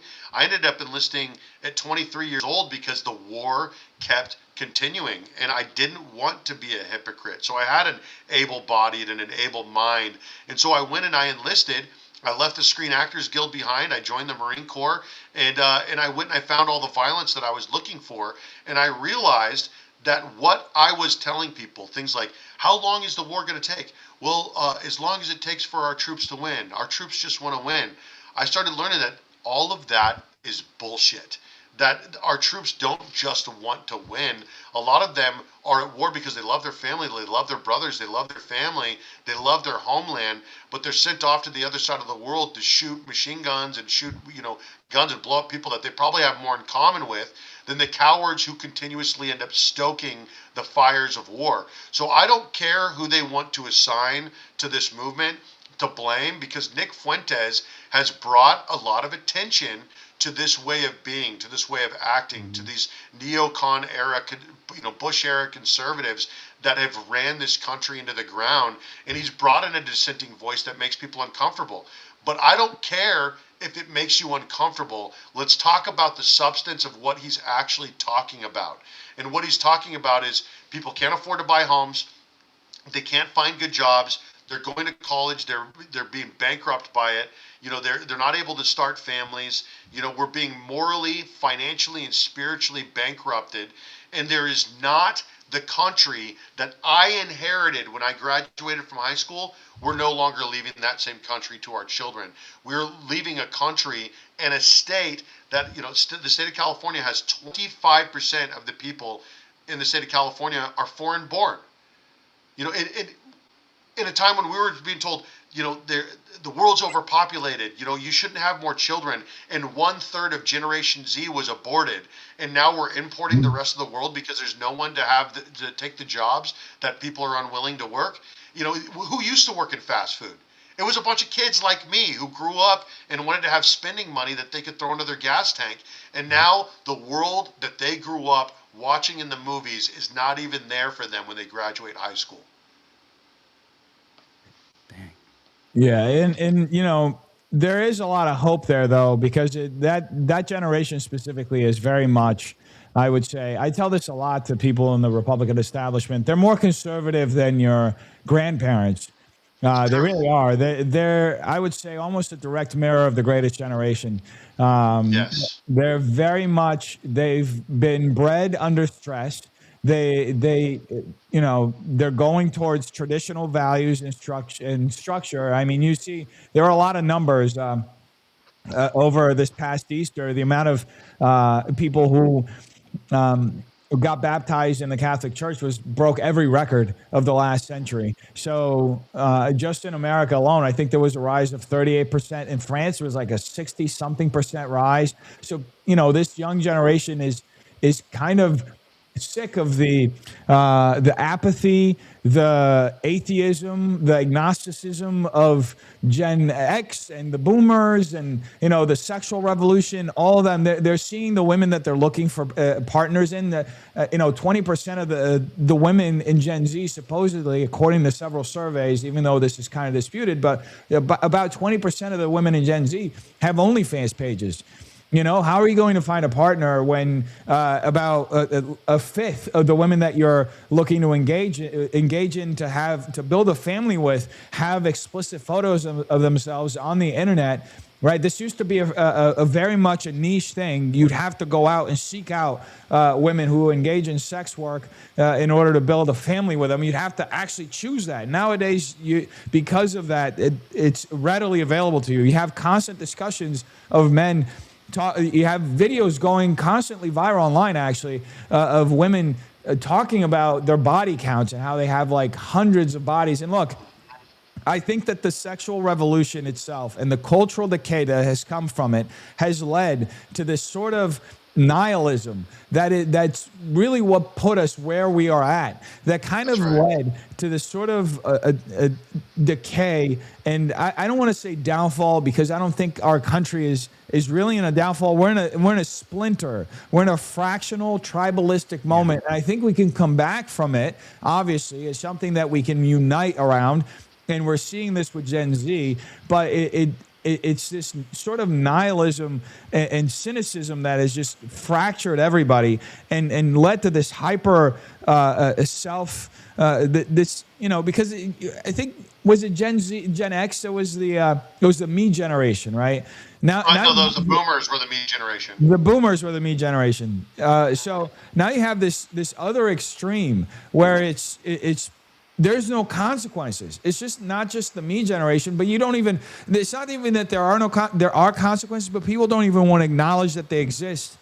And you know, as the saying goes, the church is downstream. The culture is downstream from the church, and the politics is downstream from culture. Seeing so many people moving into the church means that hopefully by the time it gets to politics, you know, hopefully within a generation, we can save this country. But you know, you look at the party and you start looking at biblical answers and how we get here, and you know, part of God's judgment is in putting you know, women in positions of leadership. And I think that this is something that needs to be talked about more, because I've started looking and thinking, why is LA specifically, why is California falling off a cliff, right? And you look, there are wonderful women. There are wonderful women that can do leadership and can be leaders and understand what that takes. But I would say, unfortunately, the amount of you look at both parties and you see this playing out on both sides. You just don't have good leadership when the entire board of, for example, the LA GOP it's all women, and there's a single man who can actually stand and lead in there. Well, and I don't think that there's anything to shy away from with that, Dennis. You know, I think that it's a lot of betas and boomers and women, and the thing is when you look at a lot of this stuff, you need to understand that when you physically cannot protect yourself and you're not physically capable of violence, the politics, you know, world politics, geopolitics, it's an echo of the schoolyard. You know, which is one of the reasons why, in a lot of ways, President Trump has been effective. Whether you like him or not, he is a bully. And so you need to be capable of being a bully. Physically, you need to be able to look somebody in the eyes and step on their damn toes when they're acting up. Because, going back to what you were talking about our children, about Gen Z, they look at this country and everything was exposed during COVID. They really saw the lies during COVID, during the Zoom meetings, when they saw who was able to continue to work and who wasn't able to. And they rebelled against not just the school, but the media and their parents.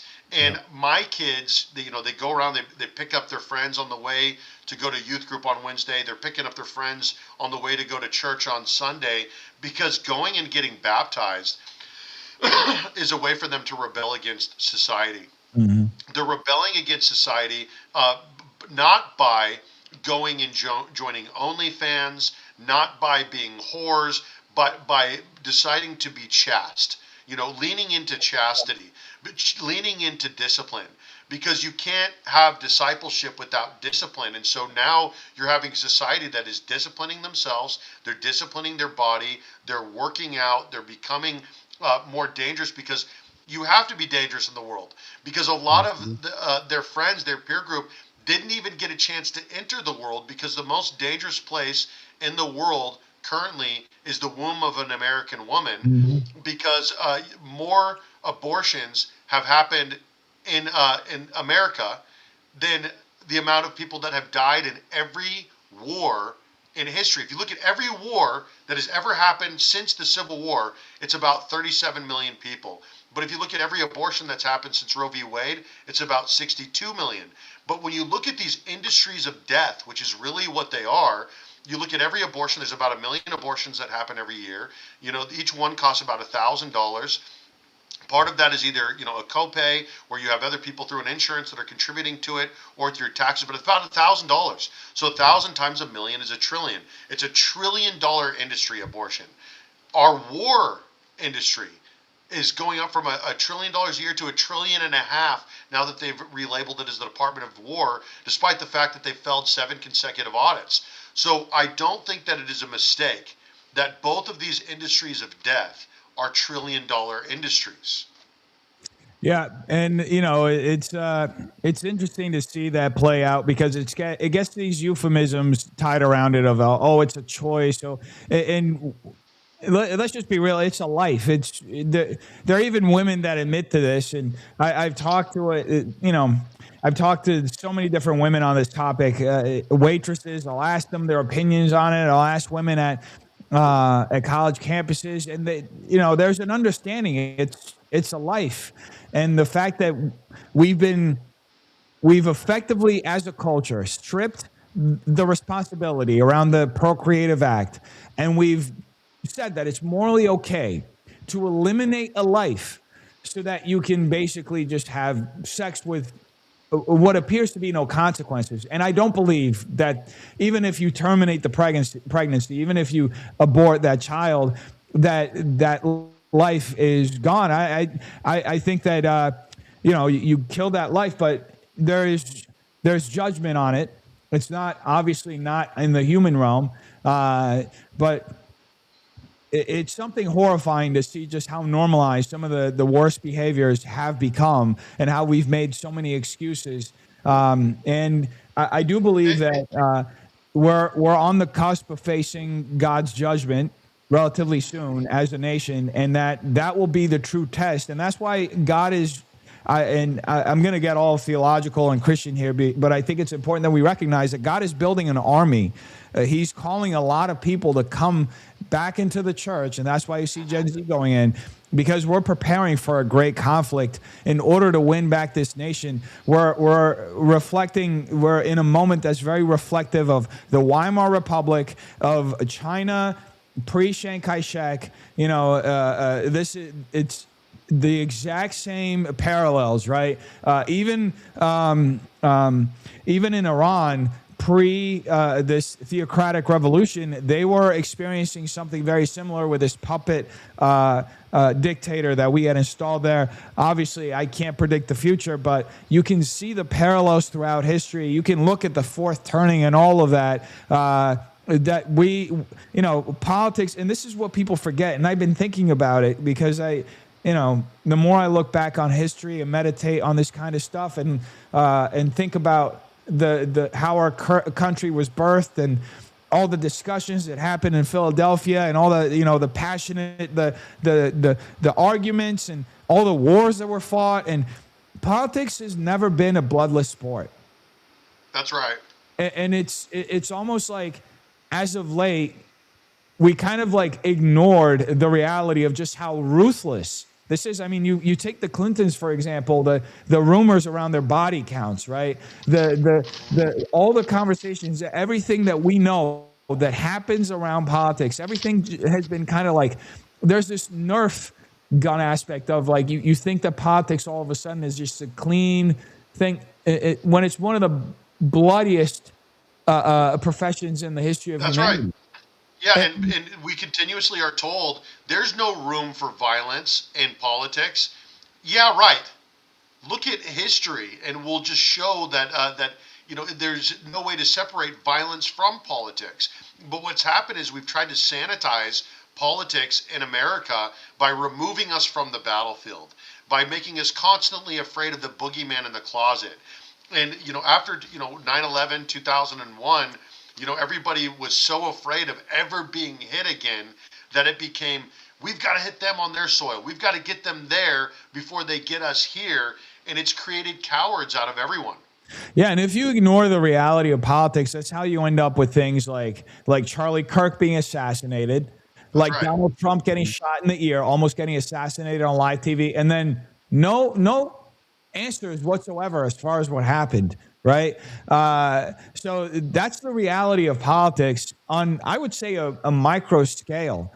I mean, that's why I think that right now we're living through some kind of like deceptive moment. That's why you can have, like I was mentioning, a ton of women in leadership acting like this is the student council and that they're just mean girls, This is like an existential crisis. That's why they can go around and label us groypers and play this like word game. Like they aren't running around like the brown shirts. Like bingo. This is historically, you don't understand the road that you're leading down. You don't have the strength to make it through this the environment you're creating, right?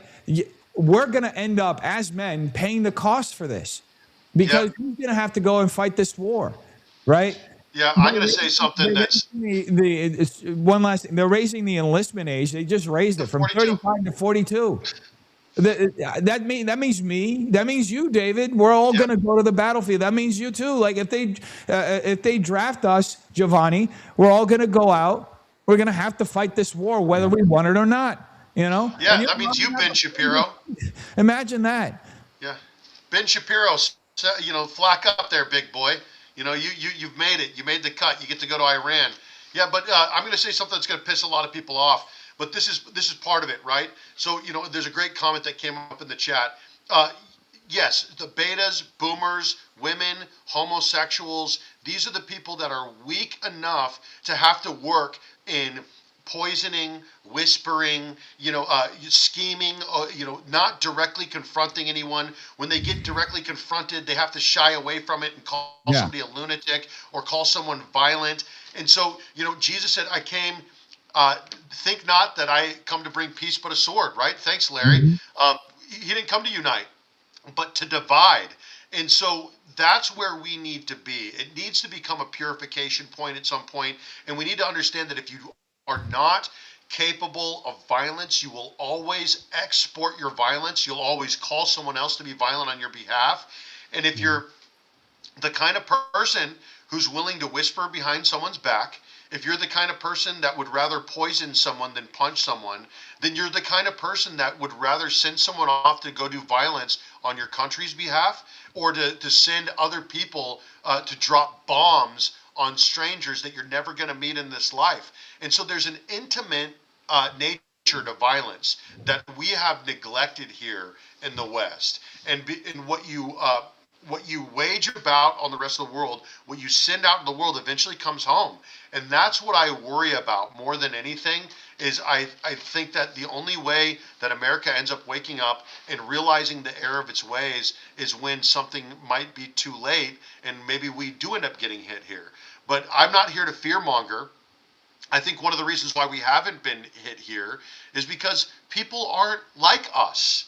They don't want to see, the sort of violence happening to innocent people throughout the world being waged, on behalf of an entirely huge military. I just wish that we would have world leaders fight in a cage, or like, hey, one on one in a cage match, 10 on 10 in a field. Why do we need to send a bunch of, young 18, 19, 20-year-old people with their whole lives ahead of them off to die in a foreign country, thousands of miles from home, and shoot at a bunch of people who are never going to come to this country and wage war here? We're supposed to wage war against enemies foreign and domestic, people that are coming out against our Constitution.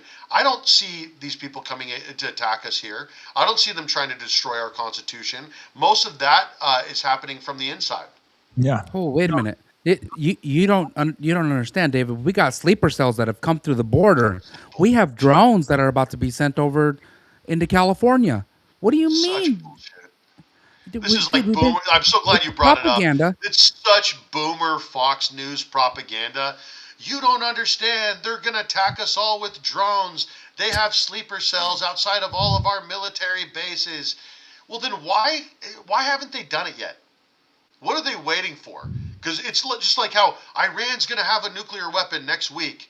They're 2 weeks away from having a nuclear weapon. And we've been hearing that, every few months since the early 1990s. Yeah. And, it's interesting to see the point that we're at. I really do hope that this ceasefire actually lasts. So it's like a 2-week ceasefire, from my understanding. I really do hope that we get a deal out of it. From what I've seen, the deal looks like some big concessions for America. I'm curious to get you guys' thoughts on this. So it looks like some big concessions, but I was just talking about this and I was thinking about it. It actually, when you think about it, the concessions are pretty much if I read them correctly, they're pretty much America first, because number one, it's going to revert control of the Strait of Hormuz to them, which honestly, regardless of your take on that, it'll be good for I would say an aggressive Iran to have control of it, so that we can continue producing our own energy here and exporting it, right? We're already energy independent. So if we can continue producing it at a scale where we can, export it, hopefully we can replace Iran. We can be friendlier with Europe and send it to Japan and other places, right, that traditionally get it through the Strait of Hormuz. We can kind of fill that gap in and lower gas prices here even more. Have more influence in that market. But a few of the things that I saw is that they want us to remove our troops from bases there, which honestly, I agree. I say, get out of there. I don't want to be stationed there. I don't want people to be sent halfway across the world, So I think that strategically reducing our influence there, bringing resources back home, and creating a competitive energy industry here that way we can decentralize, or at least reduce the influence of Iran as far as energy exportation to the world. I'm sure that Russia is still going to keep their deal with Iran. So is China. But if we can get Japan and Korea off of that, if we can get a lot of Europe off of it, then we can start having some more. We can start tipping the scale more. I'm curious to see what you guys think about it. Well, I've always wanted an energy independent America, and I've always wanted to be an exporter. And the thing is, we're not refining our oil here. And if we're not going to be engaged and we're not going to be getting our oil from, that region of the world, then it's going to be more violence. I don't see that being something that we leave alone, because as much as I want us to be energy independent, we're not yet. we could get there. But the thing is, we've got about 70% of our uranium is being enriched out of our country. We're not really refining our own oil anymore here, especially in California. But those sort of things would push us towards energy independence.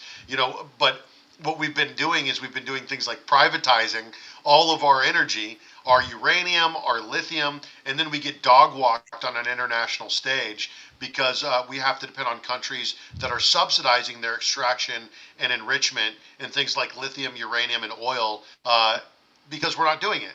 And so I would like to see us get more involved, become more isolationist. I don't think that we have much of a choice other than to accept a lot of these terms because we've reached out to our friends and our allies, the ones that fought with us in Iraq and Afghanistan, and they flat out said that they're not willing to send troops and they're not willing to send aid. So I don't see what the answer is other than going along with this or pressing the big red button. Interesting. What do you think, Gio? I'm gonna get a lot of people that get upset with me on this. I feel like we're back at where we started.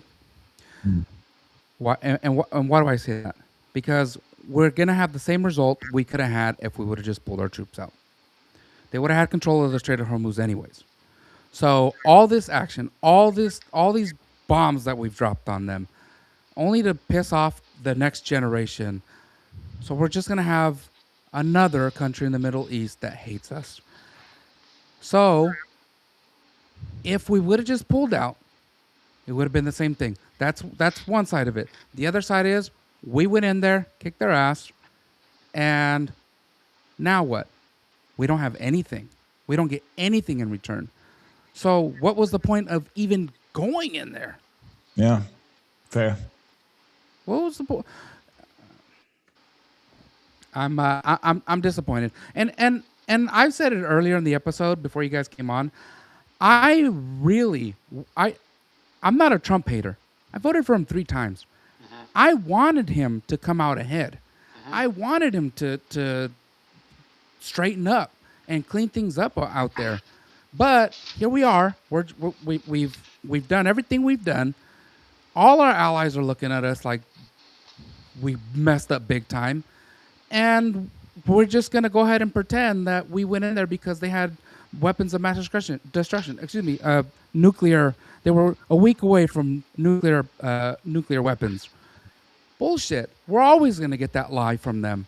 They're always going to say that to us. Yeah, we went in and we found that they were a week away. Where's the evidence? Yeah. I don't believe it. You're just always going to use that. You're always going to use the excuse of, hey, we have this enemy and they want to come and get us.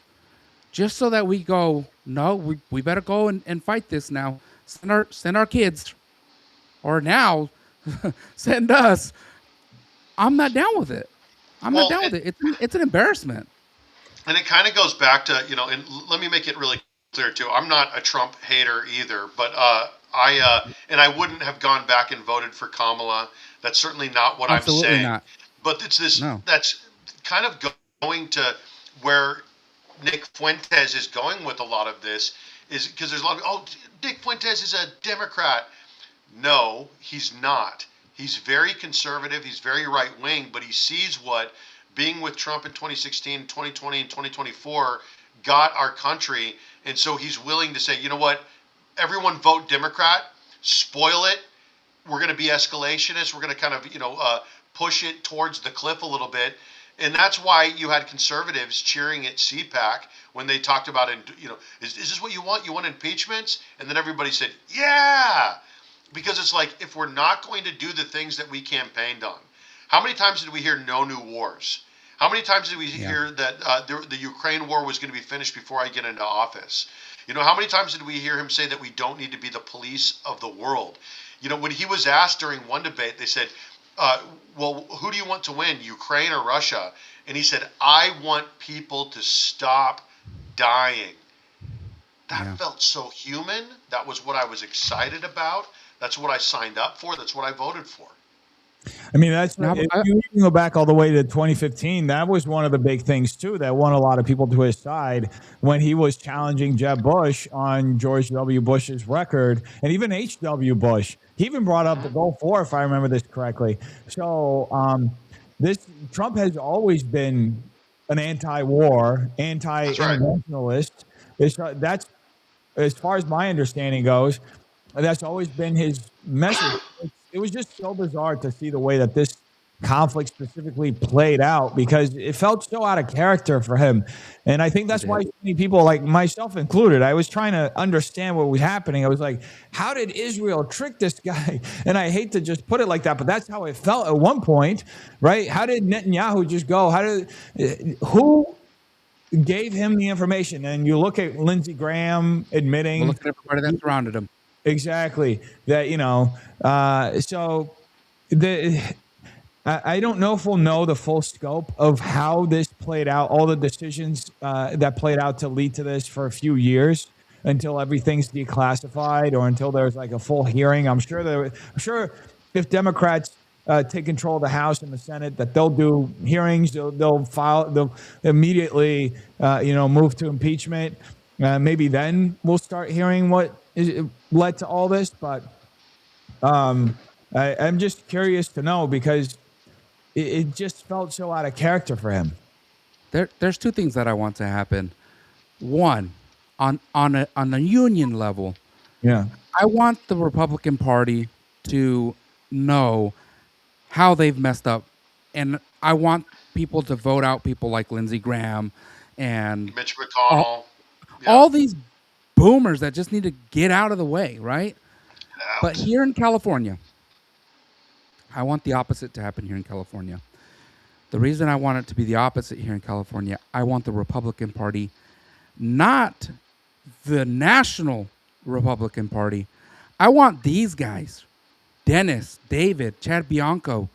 I want these real humans, these real conservatives that go in and change things here in California so the rest of the country can realize, as they've been complacent and relaxing in their states like Tennessee and Texas and Florida, where they get everything they want. As long as you have an R next to your name, you get voted in. But here in California, where we've been getting our asses kicked and handed to us, we finally have a chance here to change things. And if we can do it and prove to the country that the men are finally stepping out, the strong men that have come out from these hard times, from these Republicans in California that have been weak for years, a bunch of pussies in my opinion, now have come the men to take over, and we prove to the country California is back. And that is the future of the United States. If we want to know the conservative movement, the strong men that are going to come out and change this country, it's going to come from California. That's what I'm hoping. And people like Elizabeth Kahana that comes in and throws fucking names at us and goes, yeah, I'm paying attention to you and the people you surround yourself with. Well, come fucking watch. Keep watching. Because this movement, it's not a game for us. Like, we've been suffering here. We're not chilling in Beverly Hills or Los Angeles. We're all over the state here, and it's not all sunshine and rainbows for us. We're eating shit. What you have from the state party is they're working to keep out, the young Christian people from the Republican Party. But this isn't specific to just the Republican Party in California. This is something that's happening throughout the country, and it's because the young people are already stepping up. They already figured out how important the central committees are. They already figured out how the delegate situation works. And, if you run but you don't win, you still get delegates. And those delegates help at convention, and they help for nominations. And so people have realized about the central committee. They've realized about the way that the delegate situations work. They realize about convention. And so now they're stepping in to take over. And so it's not just California. You saw the way that Utah, a bunch of young people in the Republican Party took over the party. We have our opportunity here to put a flag in the ground here at convention here at the end of this week. But it's a window. and it's open for a brief amount of time. And if we don't show up in force, if we don't show up with a lot of people ready to show support for young candidates and to protect the party platform of life and traditional values, and if we don't step in as the new generation of conservative thinkers and leaders and show exactly where we want our party to go, then we're going to lose it. And then we're going to lose our state. And then we're not going to have an effective entity to organize around in order to save California. Yeah. And nobody else is going to step up. Texas isn't going to step up. Texas is going purple, they keep saying. Tennessee, we have exported the California policies. Yeah, you deal with it out there, you other 49 states. If we don't change things here in California, I don't know what we have to look forward to. Yeah, I mean, we have great legacy and things to look back on, right? Reagan came from the state. We have so many great leaders, political leaders, conservative thinkers that have come from the state. So, you know, it's I do have a lot of hope. I see this generation. I see what you're saying. I see what you're saying, David. I see what you're saying, Giovanni.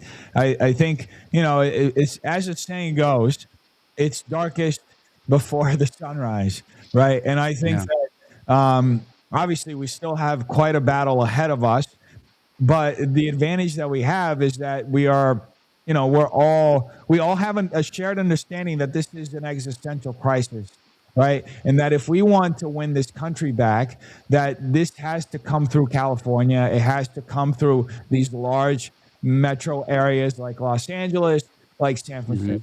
That's why you see so much organization happening as far as going out and building college groups and building organizations throughout these different counties so that we can start galvanizing and really building energy so that we can get to a point where it's not just a mathematical hypothetical of having two Republican governors on the ballot, where it's like an actual realistic thing that the Democrats are so weakened that there's a universal understanding that they've lost their way so much. But right? Dennis, there's no way it's going to happen. Mathematically, it can't happen. The way you're going to split the vote.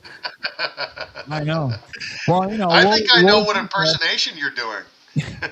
We'll get there. We'll get there at that point. You know, I think that.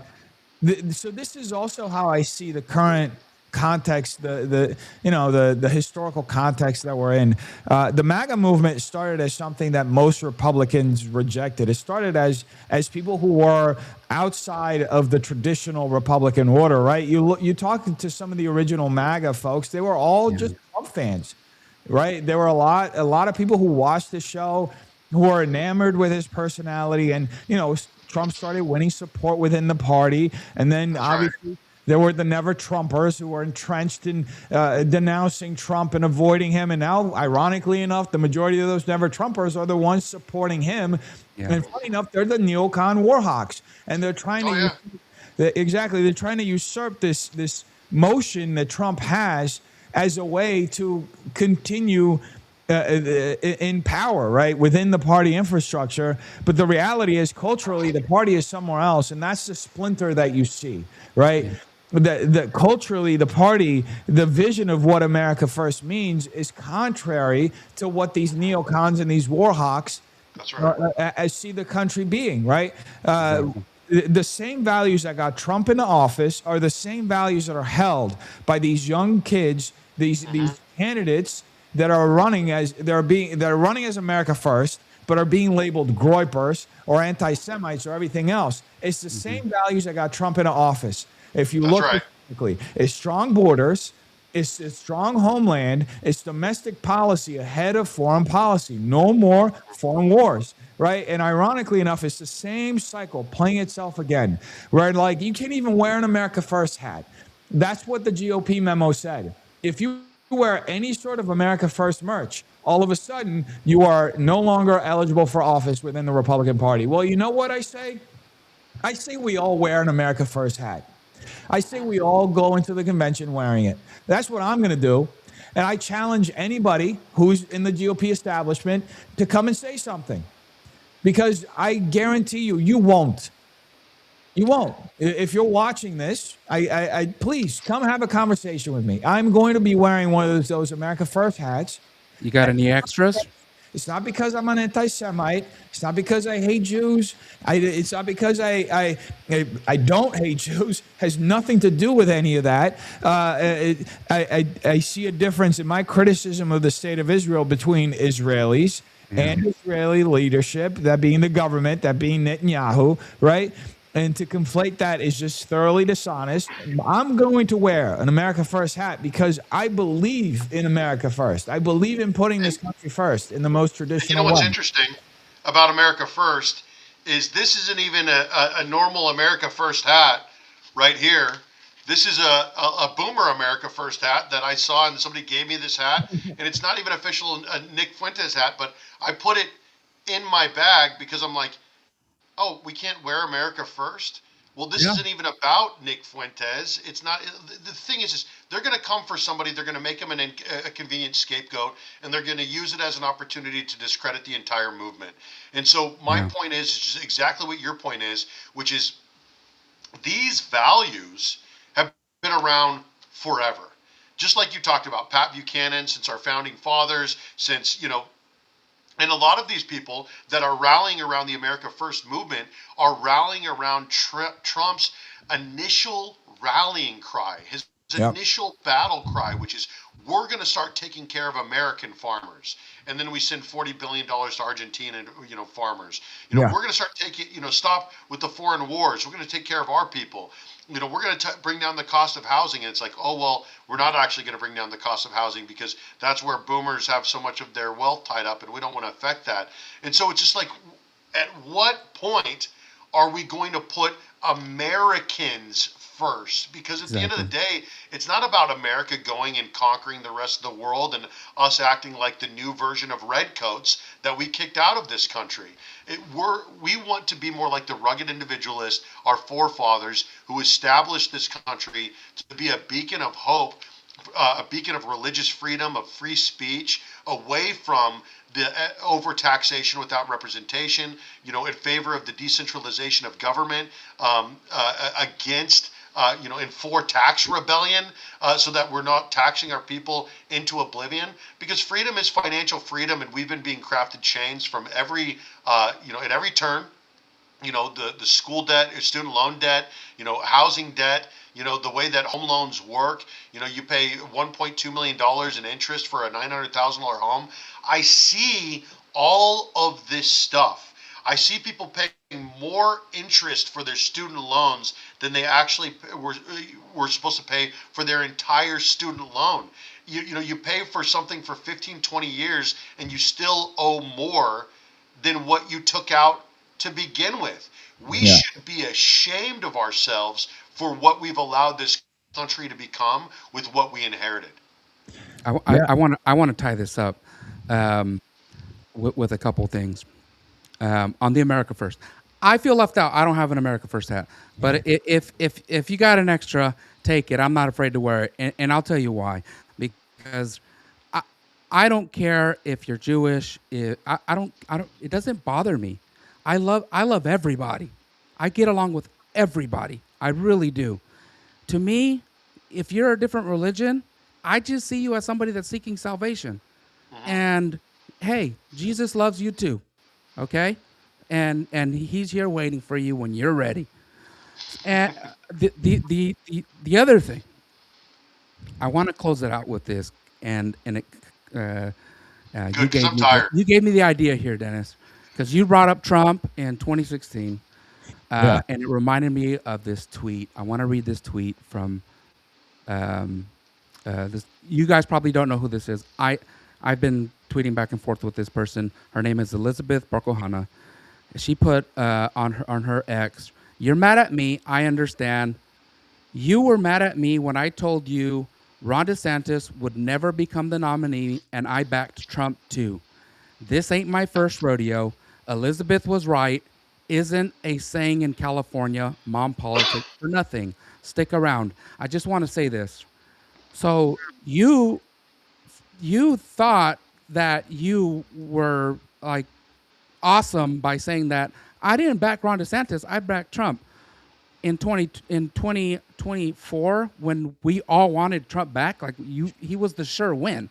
Hey, how about back in 2016 at the GOP convention when there was one guy that stood up and told everybody, hey, we should back Donald Trump. And everybody was a bunch of suckers and voted to endorse Ted Cruz. Isn't it so beautiful that here in 26, the keynote speaker at the California GOP convention is that loser, once again, Ted Cruz, who, hey, you know what, Ted Cruz? Christ is king, okay? Christ is king. And I don't mean that in any derogatory way. He's here offering salvation to everybody. I love everybody. Christ is king, baby. Yeah, I mean, it is ironic. Before we log off, I want you guys to give your closing statements, but I also, Dennis and David, how does everybody find you guys? That's most important. How do they find you guys? Give your spiel, you know, because your constituents, if they're watching, they got to know how they can vote for you, how they can support you. How do we get these guys that want to put us first in office? Go ahead, David. Yeah, so, you know, when I went to D.C. A few years ago, I got flown out for something called the Faith and Freedom Coalition. And as soon as I walked in, there was two people that were speaking.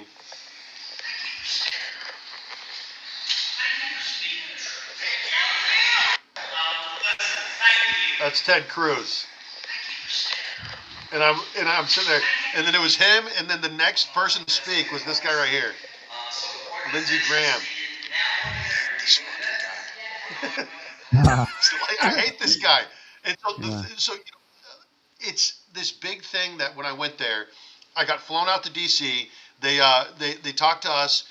Every single speaker that got up talked about how Israel is our greatest ally, about how our greatest enemies are North Korea, are China, are Russia, are Iran, and it was like this whole axis of evil speech. You know, we were told that we would get support if we signed this document that said that, you know, we unequivocally stand with the state of Israel. And so I'm not about it. I was never about it. I wasn't about it then. I don't like Ted Cruz. You know, when he ran for office, he said that his number one priority was the state of Israel. Listen, brother, your district is freaking Texas, homeboy. And so I think that we're all gotten to a point to where we're all sick of it. We're all tired of it. We want to stand up for our country. We want to stand up for our countrymen. We're the people that are really struggling. But I've been on this, you know, podcast for, of course, a lot longer than I had thought that I was going to be on here. But you can find me everywhere. My name is David Serpa, SERPA. You know, I'm not going to make it complicated. You know where to find me. You know, use freaking Google. Dennis, go ahead. Yeah, I agree with what David said. Giovanni, thank you so much for having me. David, always great talking to you. Always great talking to you. So I think we're at a juncture. It's going to be interesting to see where the party goes from here. This is, and I'm not going to beat around the bush. This is going to be a very difficult year for Republicans, and the next 2 years are going to be defined by all of the actions that we're doing now. So it's interesting to see people like Elizabeth, like you mentioned, try to present themselves as some sort of fortune teller. I don't think she can predict what's going to happen in the next 2 years and how vicious it can be as a result of the lack of unity and these purposeful purges that they've been doing in the party. They're hurting the coalition. This isn't coalition building. This isn't how you win elections, right? They loved it when Trump was talking about the big tent, but they don't like the big tent when it extends to certain people that they don't agree with ideologically, right? And that being primarily originally started this party. Christian men, yeah. So it becomes this kind of, unfortunately, in the words of a former LA GOP chair, circular firing squad, which is why the party has been rendered so ineffective. But I do believe that there are good men like yourselves getting involved and being involved and keeping on with the fight, that we can take this state back, we can take this county back, and we can organize, which is the most important thing. people, there are a lot of people that I talk to in the party infrastructure that are scratching their heads like, why do we keep losing? Well, because we don't have an organizational effort. And when we do get the energy behind us to move the party forward and to get votes and all this stuff, there is a concerted effort with people who have special interests and are bought and sold for by corporate politics to just, purge the party and undo that unity from within in moments where we need unity more than ever. So the reality is, it's going to be a tough year for Republicans, and the people to look at the end, depending on the loss, the severity of the loss that we have at the House and at the Senate, and in the state houses and the state Senate, it's the people, the Elizabeth Barkohanas. Those are the people that are going to have to take the fall for these losses. It's the people who have actively run candidates to specifically split the vote in races like mine, in races like David, people who are actively committed within the party to derailing candidates that are focused on turning the state red instead of collaborating, leaving races completely empty within the same region, and instead choosing to just derail specific campaigns because you disagree with a person. These people are the people who will take the fall, who will be the ones blamed for these losses, and who will ultimately have to face the decisions that they've made, not only within our specific regions, assembly districts, and other committees, but within their own conscience. Because I think when they see just how quickly everything that we fought for can be rolled back in less than a year, once they see how quickly Democrats just divert back to impeachment and just I think that they'll start thinking twice about purging and destroying coalitions that took so long to build. But I could go on this forever. I appreciate both of you guys for hanging out here. Everybody in the chat, everybody who's watching, thank you so much for coming out. You can find me. So my website is Dennis for Change. That's DennisForChange.com. That's also the handle for my congressional campaign accounts on social media. I'm known as Def Noodles. That's DEF Noodles, Noodles. That's how you can find me out there. And thank you, Giovanni, once again. Thank you, David. It's great to be it's great to be in a conversation about this kind of stuff. I love your podcast too, Latino Free Minds. I talk about this a lot with people in my district who are helping my campaign, but Latino Christians, specifically Latino men, which was one of the demographics that Trump won most in this last election, we are going to make the difference in the future of California. And I say this primarily because not because we're going to impose our will or whatever in the party or just in the state in general. There have been other politicians, Latino politicians, or a Latina politician at CPAC that went viral for claiming something like that, claiming the party had to succumb to the will of Latinos. No, I think when people realize that specifically Latino men, line up demographically with all the principles and interests of the Republican Party, that's going to be a voting bloc that if you just even moderately appeal to, if you just speak to Latinos where they're at, that could give us the edge to win the state back, to win the county back, and to effectively win the country back as well. Because we Latinos are entrepreneurial. We love our church.